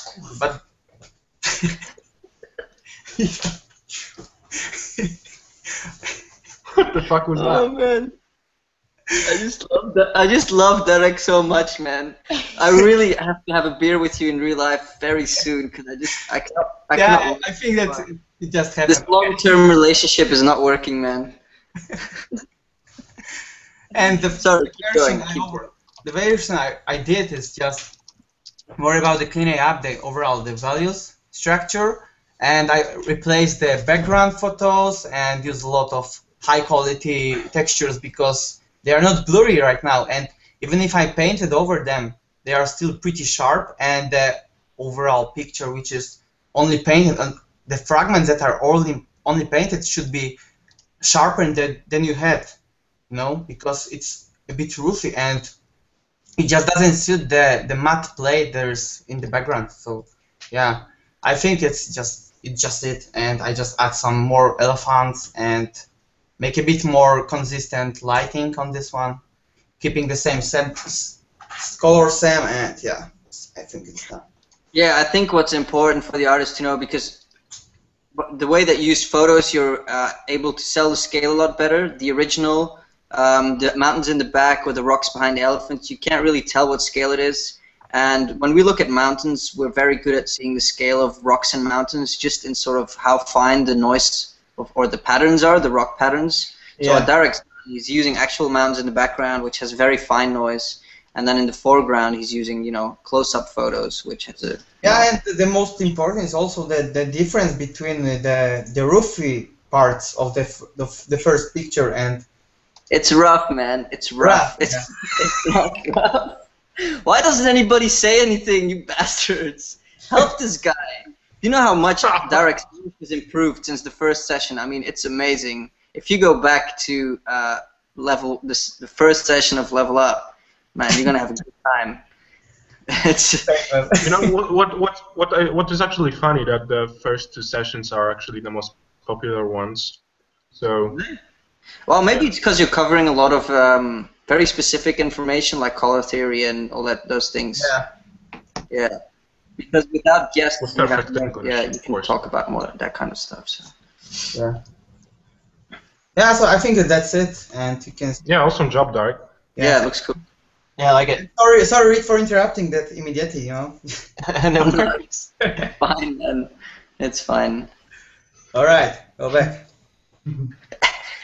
There's like 1,000 people making jokes about horses. No horse. Horse turned into an elephant. Yeah, I think that it will be some illustration with horse. So stay tuned. Okay. Next one, guys. Next one. Yeah. All right, Reid, back to you. All right, cool. I'm just doing some level adjustments and color balance stuff on the rock super quick, just to get, I think, a look that I like. This is the sort of thing there's a lot of back and forth throughout the process, and so I'm not going to layer any of this stuff down. This is, to me, is probably too bluish and bright. I wanted something that looked a little bit more dark and volcanic, I guess, something that matched the plate a little bit. But like I said, all this stuff is sort of open to change as I go through it. And stuff like this I won't layer down, because what I can do is erase back into this, as well as the mask over here, to show any kind of lighting I want to come through. What I think I'm going to do now, though, is actually I'm just going to unclip these for the time being. Actually, no, I'll keep them. I think the next step would probably be to use the depth passes. And so, actually, you know, I was thinking while you were talking about scale, is the scale on this is definitely off. And that's the sort of thing I'll have to worry about a little bit later, because if you check the size of these rock pillars here versus the ones back here, they're actually, visually, as far as the model's concerned, not that far apart. But in terms of the actual landscape, it's actually quite a bit more distance. And so the solution to that would be to actually size this sort of stuff up, or just turn it into more of a grassy sort of texture, or just use more of a big rock texture to make it seem like the scale's not as far. But what also is going to help with that is using the depth pass in a second. And so, yeah, or you could cut out some pieces from the rocks and, you know, scale those separately as well, just a little bit. Exactly. It's you know, it's sort of bashing stuff and working around it. It's not terribly difficult. I mean, I like the way this looks, so I want as much of this to show through as possible. So I may just cut and transform some of those pieces. So for the depth pass, I got to figure out which one I want to use first. This one's like for the foreground stuff, primarily. And this is for those back mountains. And so what I think I might do is do the foreground stuff first. But what I'm also going to do, I think... Actually, I'll just copy and paste it. This sort of stuff, it's not tricky, but sometimes it gets inverted, so you kind of have to just like copy paste it and do something with it really quick to see what it's going to do. Otherwise, you would put too much thought into it, and that's not what us artists do. We just do things. That's where all the happy accidents come from. You shove stuff together. Oh, that's cool, and then you go. All right, so I'm gonna copy this, and now I have a. So basically, what I'm gonna do first actually is I bet visual effects people who are watching right now are like, Reid, you're such a bastard. Because that's exactly what we do. We draw whatever's cool and then let someone else have a headache about fixing it. That's exactly it. All right, and so I think what I'm first gonna do is just use a soft brush and sort of haze this stuff in. Not ideal, but it'll give me an idea visually of what's going to be happening, and then I can adjust it accordingly. And so jump into here. Actually, that's off, so I have to hit Control-Shift-V so it's pasted properly. And then what it's doing is getting rid of that. So that's actually, you know what? That's the foreground stuff. And so I think this is a circumstance where I have to invert the mask. All right. All right, and so I guess what you can see here is now it looks like a super foggy day. And obviously this probably isn't what you want, but coming back into the mask, you can see exactly what it's doing. And so it's basically, it's super convenient, but what you probably have to do with this sort of thing is I almost always end up doing it is adjusting the contrast. That way you get even more of a sense of depth in there. So you'll pretty much have to do this every time. The only drawback to this, unless you're working in like 16-bit or higher, you're going to get this banding in here, which is going to cause some issues. And so you can't adjust the contrast too terribly much. So it's best to get it as close as you can inside your 3D program. But you can always blur that because this stuff, as long as your edges are okay, the stuff in between is not going to matter so much. So come back here and see it's gives you much more of a sense of that sort of foggy, cloudy day. And the catch here is that I didn't output a separate mask for this background piece to the foreground pieces. And so coming back into here, what I'll probably have to do is try to select, actually, you know what? I'll come back directly into this mask. It's the one I used. Adjust the contrast, I'll have black and just use it as a mask. So I'll just duplicate that so I don't ruin it.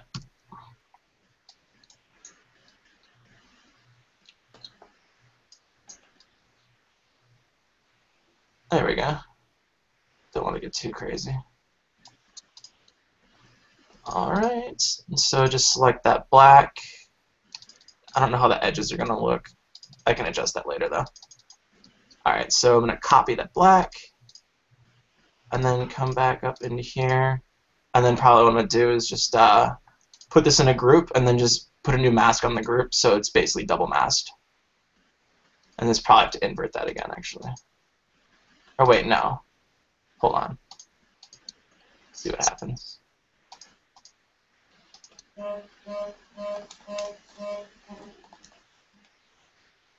Alright, that's kind of what I wanted actually. So basically, and so I'm gonna mask that background.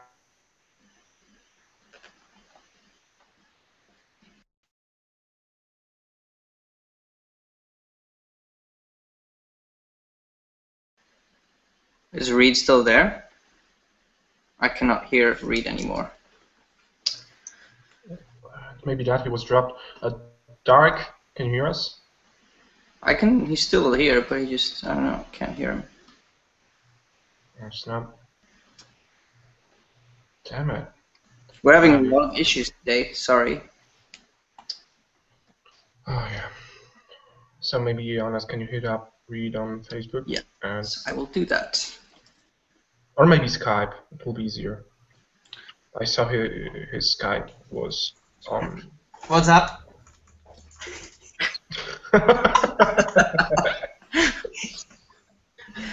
Dude, Too late, man.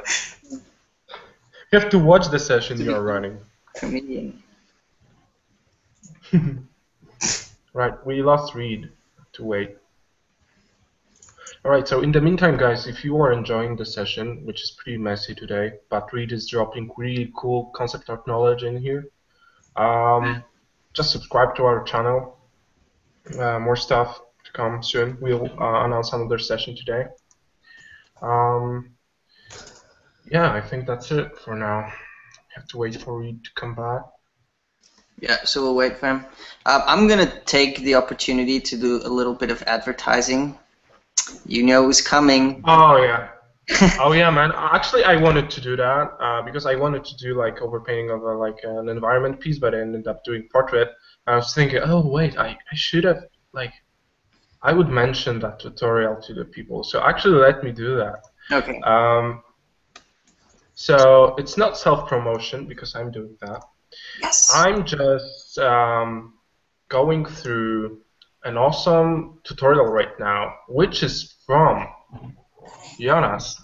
Yeah, so basically Jonas is doing a tutorial on concepting landscapes on Skillshare, and it's just awesome. It covers creating awesome concept from a sketch phase through through concepting, through thumbnailing, like doing research, using different types of reference for different things, like creating your own shape language, creating your own color schemes, and it's really really amazing. And I'm impressed how fluent Jonas is as a teacher, and I'm sure he will create some more awesome tutorials on Skillshare. So basically, where you want to go is it on your Facebook page right now? Yeah, there's a link on my Facebook page. So if you want, I can.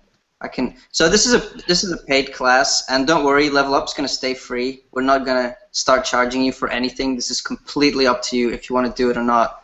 But it's just for me, because it's through a payment system, it's just easier for me to, spend a lot of time doing it from start to finish, because this kind of class takes a lot of preparation, and we're already putting quite a lot of time into Level Up, which is free. So it's up to you if you want to do it. But yeah, apparently Wojtek's. Thank you. No problem, man. And what I also wanted to mention is that when you are buying the class on Skillshare, you are not only buying videos. What I was really impressed by is the whole platform around it. So basically, you are getting access to. You can create your own projects. You can share them with people. You can get comments from teacher. Like you can see one image from the student, and actually Jonas is commenting that, critiquing that. So you are getting feedback from a teacher if you are lucky enough.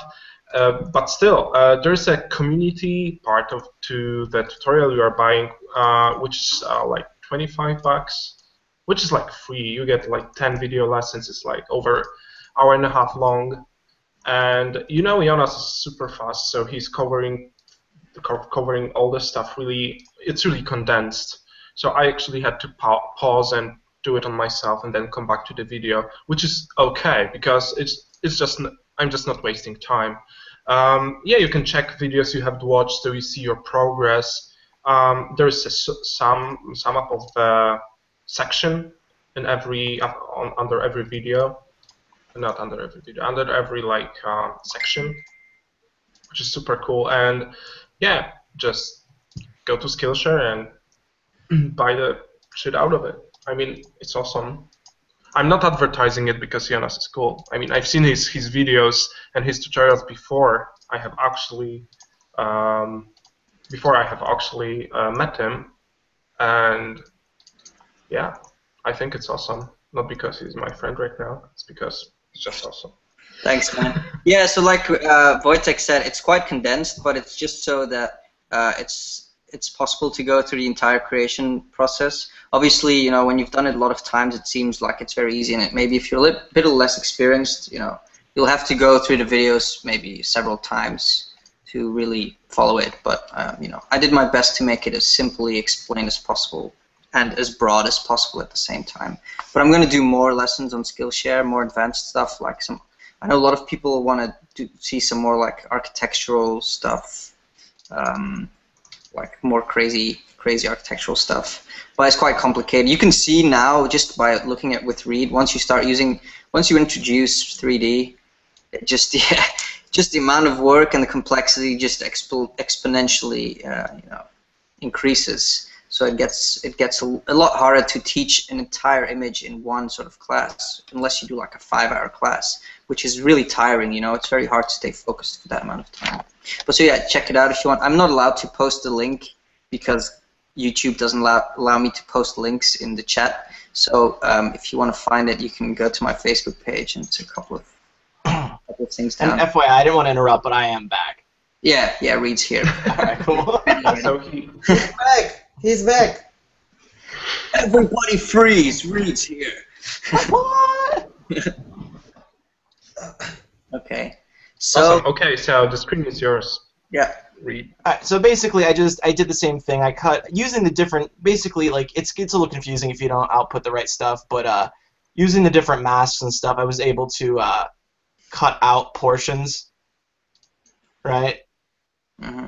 To be able to input this, and so this is only affecting that background stuff, not the sky, not anything else, just literally that little bit. And so essentially what I would probably do is select everything in this layer, get rid of it, and actually use the mask to do something with like clouds as opposed to just a haze, which is I think where it's probably the most powerful. Probably what I would need to do though is adjust the contrast of this. So why don't I just do that super quick, see what happens.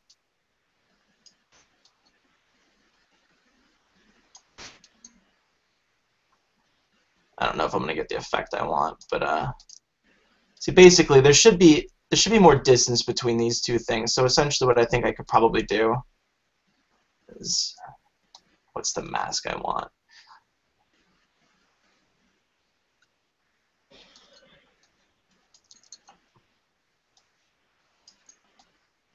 There we go. So that's sort of a layer between the two, which would probably be beneficial if I wanted to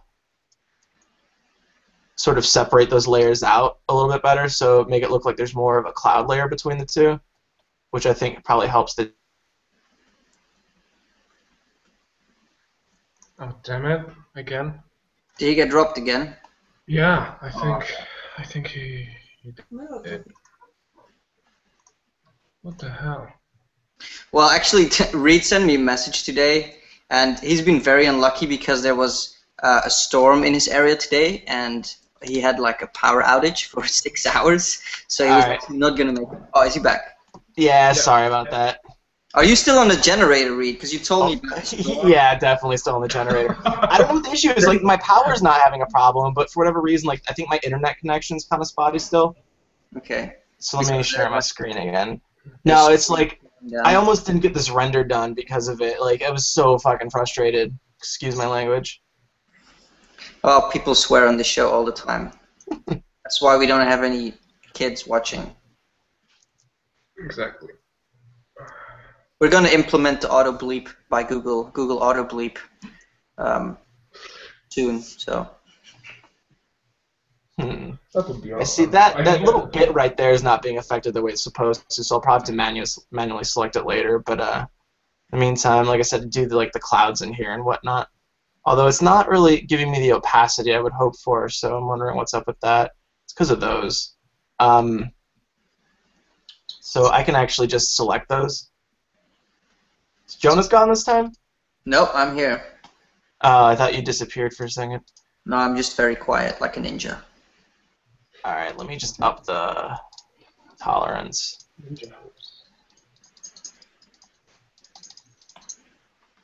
Come on.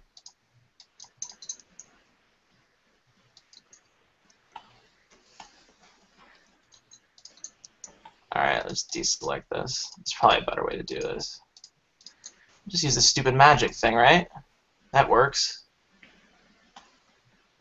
Piece of crap. Oh no, now everyone in the chat is telling us their age, and there's 11-year-olds. Reid, what have you done? Oh no! You've ruined someone's childhood.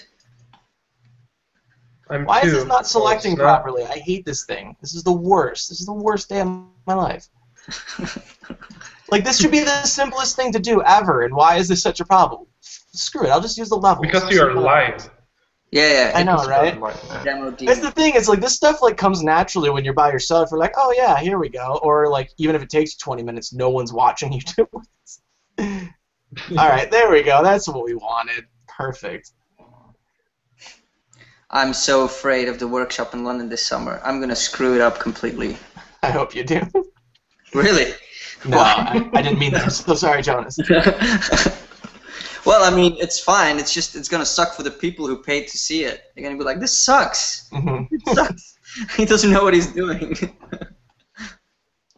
See, this is one of those times where like I'm probably not happy with that haze. Like I want more contrast there, but like this isn't. I'm not liking that either. And so like you sit here and wonder like, well, maybe if I just do an adjustment on the whole thing and see what's up.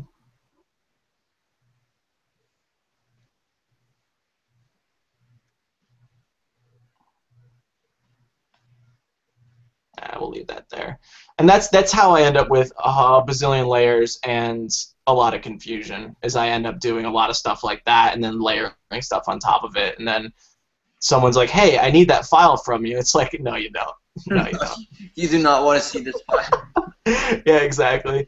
And so like for me right now, like this isn't exactly what I wanted. Like, where is that other thing? Like this one's got a lot better lighting and atmosphere, and that's the sort of stuff I guess that probably ends up working a little bit later. In fact, the clouds in the background of this one were just sort of a placeholder at the time being, and so probably before I went much further with this, I would probably find better clouds for the background, something more atmospheric, and work that through because that's really going to affect the rest of the image. Yeah. You know, but what I'm also going to do is probably using the clone stamp as well as just like manual brushing is like these things, if these were here for, you know, hundreds of thousands or millions of years, you would end up with sediment on top of them, which would amount to grass and stuff growing on it as well. You know what I mean? And so I think it'd be interesting to have bits of vegetation sort of growing down from these things. But that's another thing you'd have to worry about with scale to make sure it works properly, you know, or like, you know, like sort of a mound of, you know, vegetation or like just ground cover and stuff like that. And so that's the sort of thing I would probably end up doing in this. This is, you know, like using the 3D and the replicators and the texture stuff gives you a really, really nice base. But ultimately what it comes down to is your skills with, you know, compositing and just plain old painting. You know, figuring out how to do it, what looks nice and cinematically, because this to me looks 3D and digital at the moment. You know what I mean? It definitely has a lot of integrating to do. Yeah, that's the thing with 3D, like in general. It offers a lot of advantages, but it also tends to look very, well, just, yeah, 3D, and you just needs a lot of work on top of it, you know, painting, overpainting, and texturing, and, you know, extra lighting and stuff. It's just another tool, you know, like every tool, every technique that you use has its advantages and disadvantages, you know. Painting stuff from scratch is good, but has its weaknesses. Photo bashing is good, but has its weaknesses. And 3D is good, has its weaknesses. If you want to be an awesome concept artist, you have to learn all of them. Like, you will see all the top guys in the industry, they know how to use, like, they know which tool to use when what's the best. Like, that's really, that you can see that all the really top guys do that. Maybe there's a few, you know, exceptions, like, I don't know, maybe Jamie Jones just only paints stuff because, you know, they allow him to. But you will have limitations if you can only paint stuff, you know. In certain productions, you just need to be able to use 3D or something else, you know. Being versatile makes you like a really great asset to any company. Like, absolutely. Yeah. One of the main reasons, like we were talking about displacements earlier and how much render time it adds, but that's one of the things. The reason why I wanted to use it is because you have these straight up and down lines, and unless you want to sit here and manually go through and sort of break that up, which I'm probably going to have to do with this unless I go through and use the other render, is that the displacement maps will break this up for you and make it look a lot more natural, like actual stone. Otherwise, you get these edges that are just way, way too hard. Yeah, but what you need to know is that you do need geometry. I think, at least, I hope I'm saying the right thing, but you do need geometry to actually displace, right? Like, you need to subdivide it. You can't just, that can't just be like two polys, right? One edge. No, basically, if you want to use if you want to use displacements, if it's not subdivided surfaces, it will actually push those faces away from each other. Yeah. So it will. And so you get like an exploded view of it. So that's one of the problems with displacements, is that not only does it have to be subdivided to work, but in order to get good displacements, you probably need a lot of subdivision. Yeah. You know, and so the higher resolution you need it to be, so it's not faceted, and that it adds a lot of processing time and weight to your scenes. And so in a production environment, something like this, it's probably easier, because this thing rendered out these things without displacements, which were well over an hour, and probably needed another hour and a half to finish before the thing crapped out on me. This was like 15 minutes, and so you're better off using some tricks and, you know, just brushing around and just scratching around and making it look more natural rather than having to do displacements. But, you know, if it's your own personal work or it's like final production stuff, then you probably would want to. Yeah. Yeah, so basically, if people who don't know what it is, displacement is just basically technique that tells, it's kind of like sculpting based on an image in a way, and it basically just uses a value image to tell you to push a vertice forward or backward into space. So if you have white, it's kind of like, I don't know what I can compare with. If you know how height maps work, it's pretty much the same as a height map. So it's a very easy way to create surface detail that you could actually just paint with value information, and you can actually just push or pull, you know, polygons into depth. That's basically what it does. In film, they use 32-bit displacement. They don't use 8-bit displacement because it's a lot more accurate. And there's a much wider range that it's an infinite range basically. With 8-bit displacement, you're stuck with you know, pure black. You can only get so much detail out of it, especially if you're doing like landscape displacement. Yeah. And I don't know if anyone's, I'm sure people are paying attention, but what I did right here is in here I adjusted that contrast on this mask in order to basically get these foreground elements to sort of block what's behind them, so I could sort of mask out some like mist and not have it affecting everything. And so essentially what that does, you see how now I'll use like super red or something. You can see how it's mostly going behind it. You know, and then it fully focused up there, but then you get none of it in the foreground. You know, so that's the great thing about depth maps. You know, so you can basically very easily get a lot more atmosphere in your work, especially if you're doing environments and stuff, if you're using a 3D base. You know, so this is, I guess I'm just kind of screwing around at the moment, so this is, you know, probably change. I'll try and finish it tonight or tomorrow or something like that if my power plays nice, and I'll post it on the group so people can see. Yeah, because, you know, I mean, we're demonstrating techniques here. We're not focusing on just pretty art right now. We're actually trying for sure. to show some new techniques that you can use. I mean, there's so much geometry in the scene and stuff like that. It's definitely something that's going to need a lot of balance and fine-tuning, because it looks great in like a sketch, but then once you get everything together, you're like, oh, well, this stands out too much, and that it becomes sort of a technical process when you're using all these masks, and so you definitely need to know your way around Photoshop in order to do it. Yeah. What was I going to say? There was something else. Oh, should I show the perspective thing before we're done?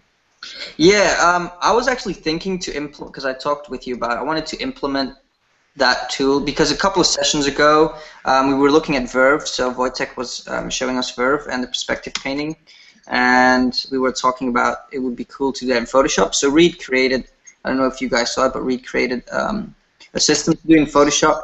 But you need, of course, the Photoshop that supports 3D, because not every version of Photoshop has 3D. So, yeah, you can just show it for a minute. All right, well, basically, essentially what I initially did was created just a preset and a file, like 3 files that were essentially basically arrays of cubes, so a small, medium, and a large one, and then a preset that turned it into a, a wireframe. But the problem with importing an OBJ is it triangulates it, and so basically the preset, what it does is turns into a wireframe and then eliminates any diagonals in it. But then, what's his name? Tay Bartolome if I'm saying that right. He might be in here. You can yell at me if I'm not saying it right. He went ahead and used the configurator to basically create a script for it. Yeah. And so I think he has got some links on Facebook and on Level Up group for it, and you could probably put it in the description for the video if you wanted to. It's kind of finicky. It didn't work for me at first, and then it worked for one Photoshop CC, and then it didn't for CS6, and then it worked for CS6. So essentially, he just created this little panel here. Watch it not load. Oh, there we go. Perfect. And so he basically took what I did and made it into a little panel, and I have a video up of how to do it without the panel, but the panel just makes it easier. As opposed to loading 2 files yourself, you just get to click one button. Either way, it's pretty straightforward. What was that?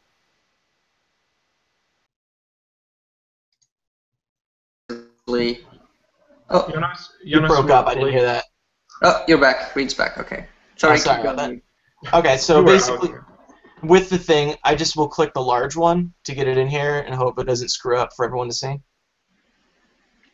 Normally it's faster, but I think because of the stream running, I got Moto open in Photoshop. So essentially what it does is you can see it puts this grid in here. This is CS6. If you're using Photoshop CC, you should be able to actually see through this grid and see the ground plane and stuff behind it, which is actually kind of beneficial for your horizon line. But so essentially what you can do is come up to these move tools and move around this thing. And so what you do is I usually either slightly outside of it or slightly inside of it. You can sit here and just basically rotate this around until you get a perspective you want, right? And then you can just, go back into a new layer.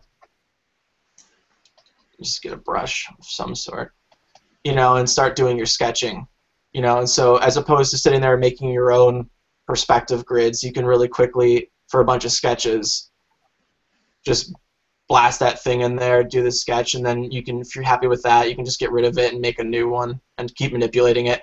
The only catch is that if you flip your canvas horizontally, which I know a lot of people do, it'll turn your perspective thing into a smart layer or a smart object, which means that you can no longer manipulate it in your viewport, and so you'll have to create another one.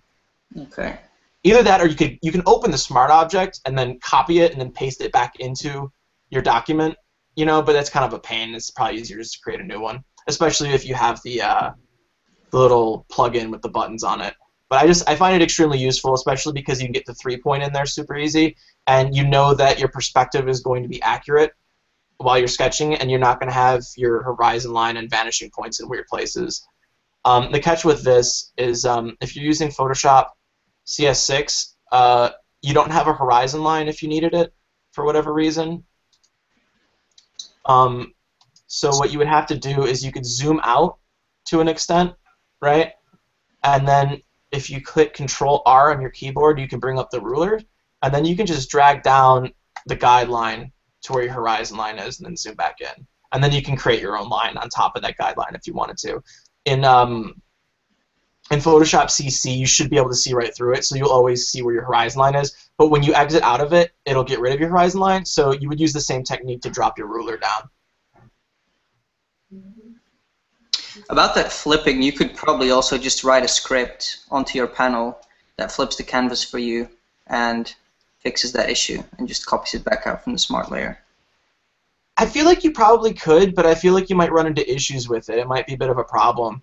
I guess the smartest thing to do is, like, if you're cool with this grid or whatever, and you flip it, it'll keep the same grid. It's just you won't be able to manipulate it again. But if that's the case, you'd be like, oh, well, my grid's screwed up, and then just boom, click it again, and you have another one. Yeah.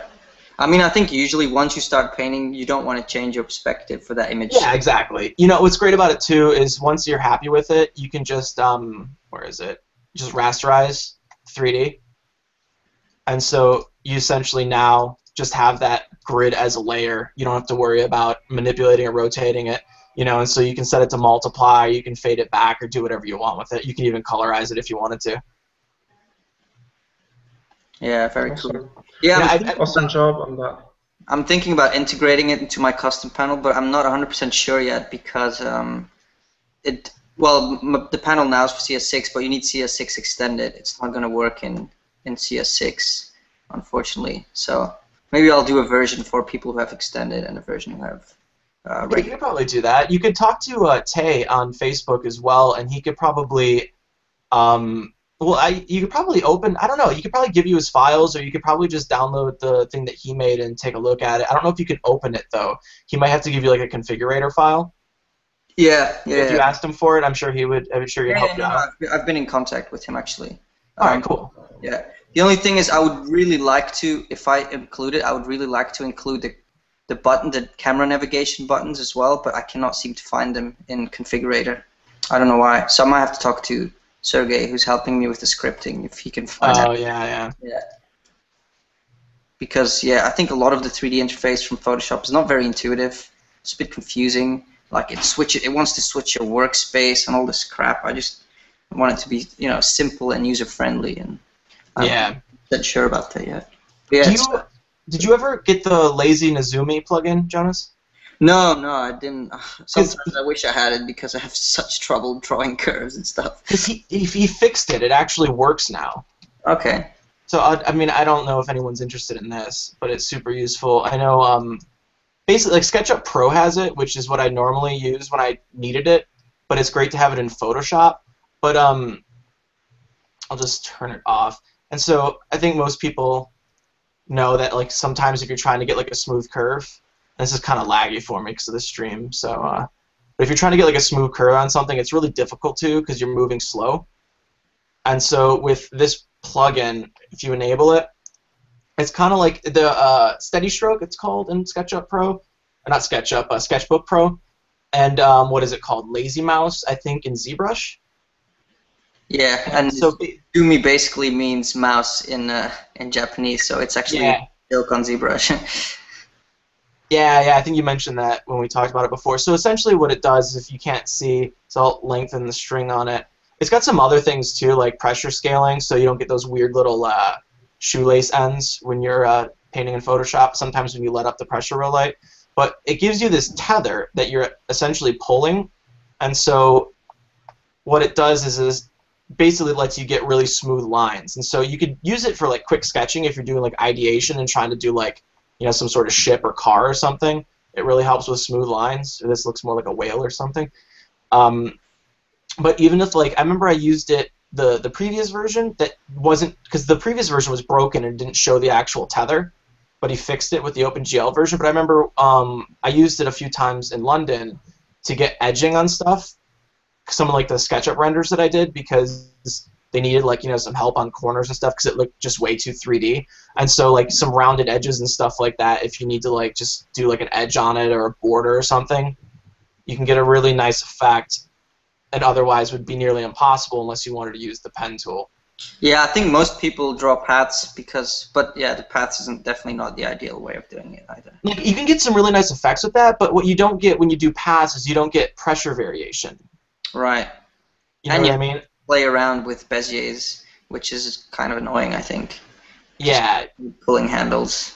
I mean, you can get really good at it, and it's quite nice. It's just like this. If you want to do, like, I think this especially would be amazing, and I haven't done it for anything like that yet. I've a little bit in Sketchbook Pro when I was doing some line art for some designs, but there would be like, especially if you're doing line art for like characters and stuff like that, or anything organic, especially, and even like industrial design stuff. There's just so many applications to get these really smooth lines with, and I love it. It's super useful.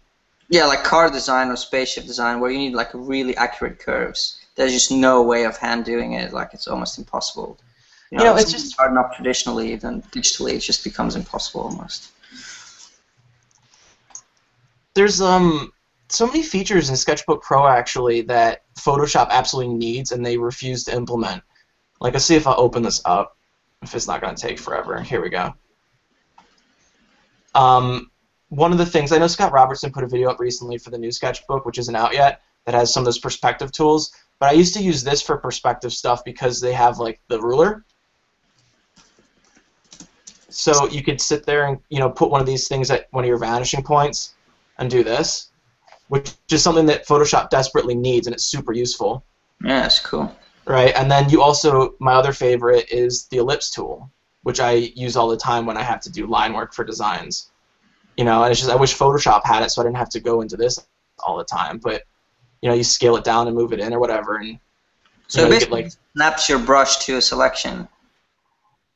Yeah, exactly. I mean, you could screw it up. Like, you can make it look really crappy, you know, but essentially you do that, you know, and then, you know, you have like a soda can or something really quick and easy. Yeah, it's just way more accurate. Yeah, you know, so doing any sort of drawing and design and stuff like that using this tool, it's you know, where in Photoshop you have to, like, you know, stroke a selection and then transform it. It takes way too long, and this is just super intuitive. You know, and plus Photoshop also doesn't have, which everything else that you draw or paint with on the market, literally every other program besides Photoshop has mirroring. Yeah.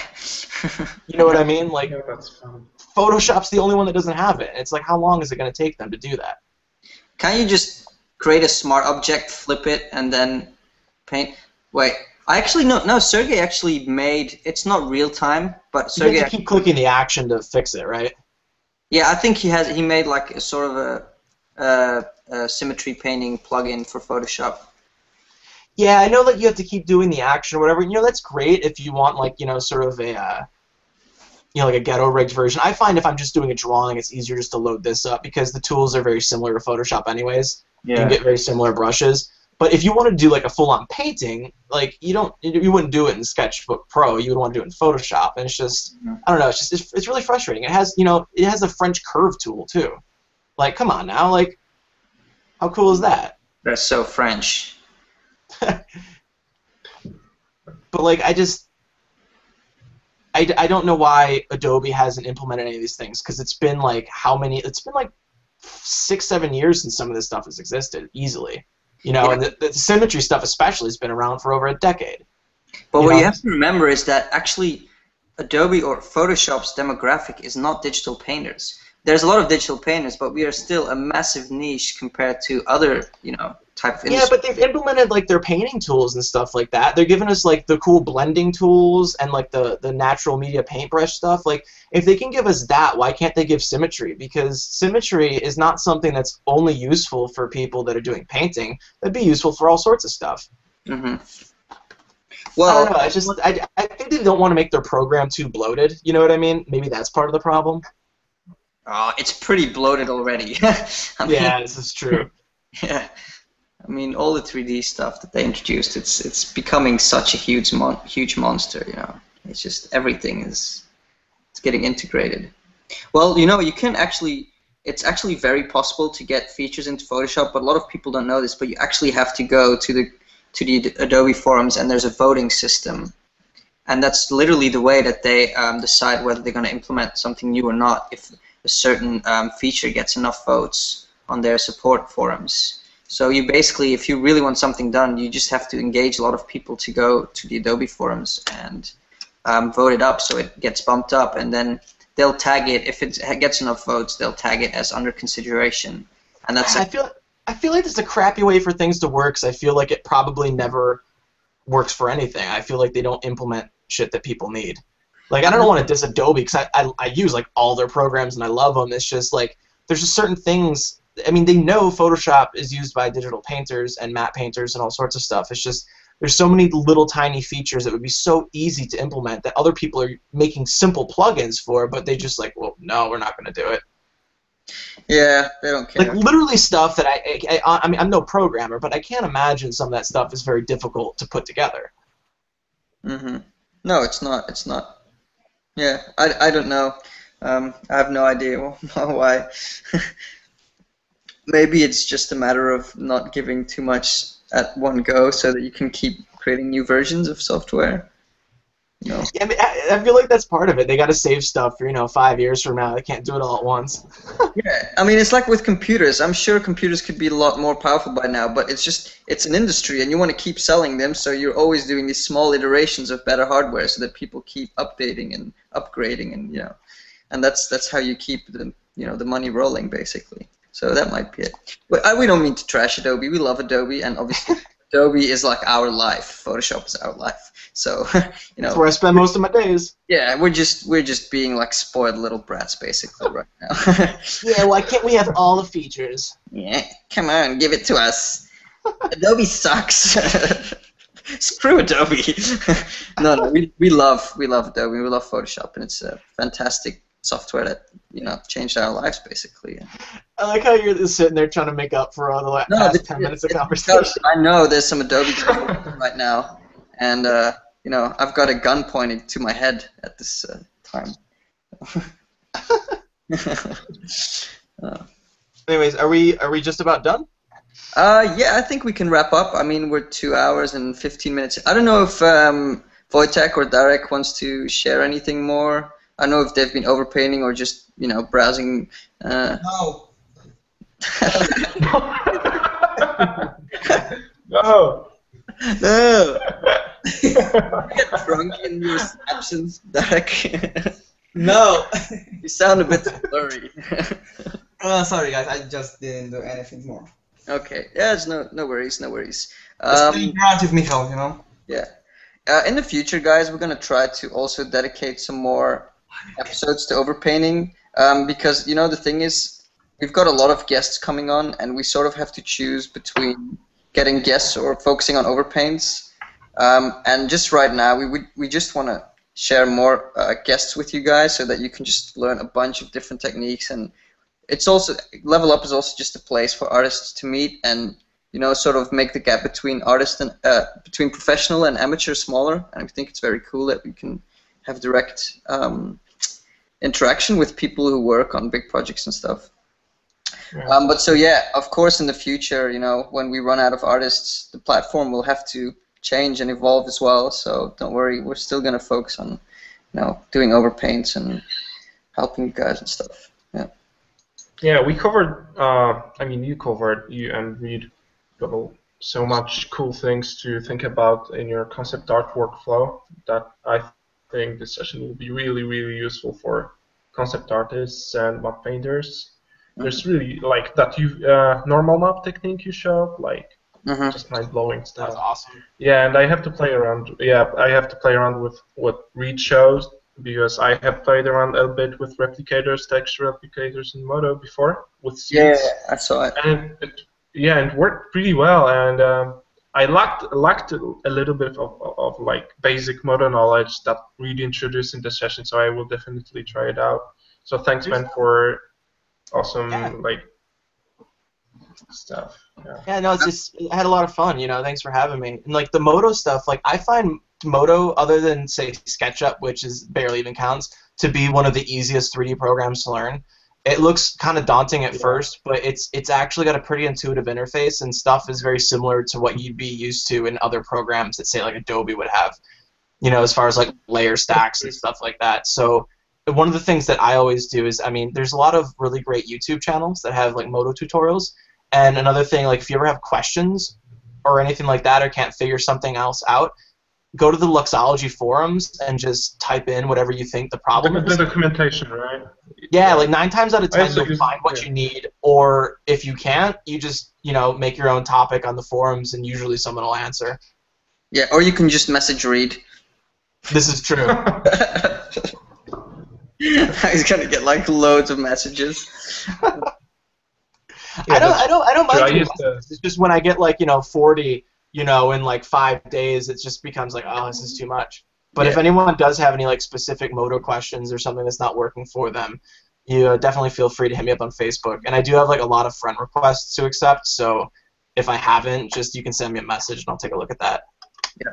And follow Reid on Facebook. Follow him because he shares a lot of awesome stuff. Yeah, exactly. And follow him on YouTube. He shares tons of cool tips on videos on Photoshop and different things, which I found really, really useful before. So yeah, check out his YouTube channel. We'll post it in an event page, and yeah, thanks, thank you, Reid. Yeah, no problem. Oh, someone asked if there's any online resources for learning Modo.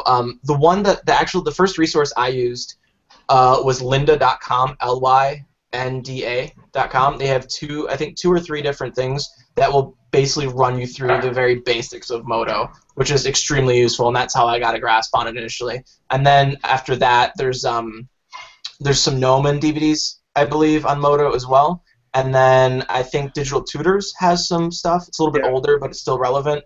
And then there's just YouTube stuff, and you can buy tutorials and stuff directly from Luxology. If you go on their website, they have things you can buy for $20 to $30 or maybe 40, which are also very useful. So there's a lot of resources out there. You just gotta find them. Yeah, I found a good guy on YouTube because Linda and Digital Tutors is paid, so it's not free, but they have lots of stuff. But actually, I found a guy on YouTube. If you just type Moto YouTube, you'll find it. It's one of the only ones, and he has a whole playlist, and he runs you through everything, all the basics. Is it what is it, Peter Stambach or something like that? It could be. Yeah, it sounds like an older gentleman, and his voice is kind of slow. No, I'm not sure about that. Oh, because there's a guy I go to all the time. He's sort of like he speaks really slowly, and he's European. I don't know where from, but his stuff is fantastic. Like it's if you can get past like the monotonous tone in his voice, like he's super knowledgeable and tells you how to make like really interesting shapes you would never think of how to make before watching it. I think the guy I'm talking about, I'm not sure. Could it be Robert Benson? No, I'm not sure. Which one are you talking about, Peter? Is it Peter Stambach? Is that him? Stambach, sure. Stambach. Yeah. Sounds German. Oh, I'll find it. Yeah, just go to YouTube, guys, and just type Moto tutorial. There's tons of stuff. You'll find it. I mean, we don't really have to tell you this. Like you can find it on your own. Got it. I'll paste it into the chat. He's got like 140 videos.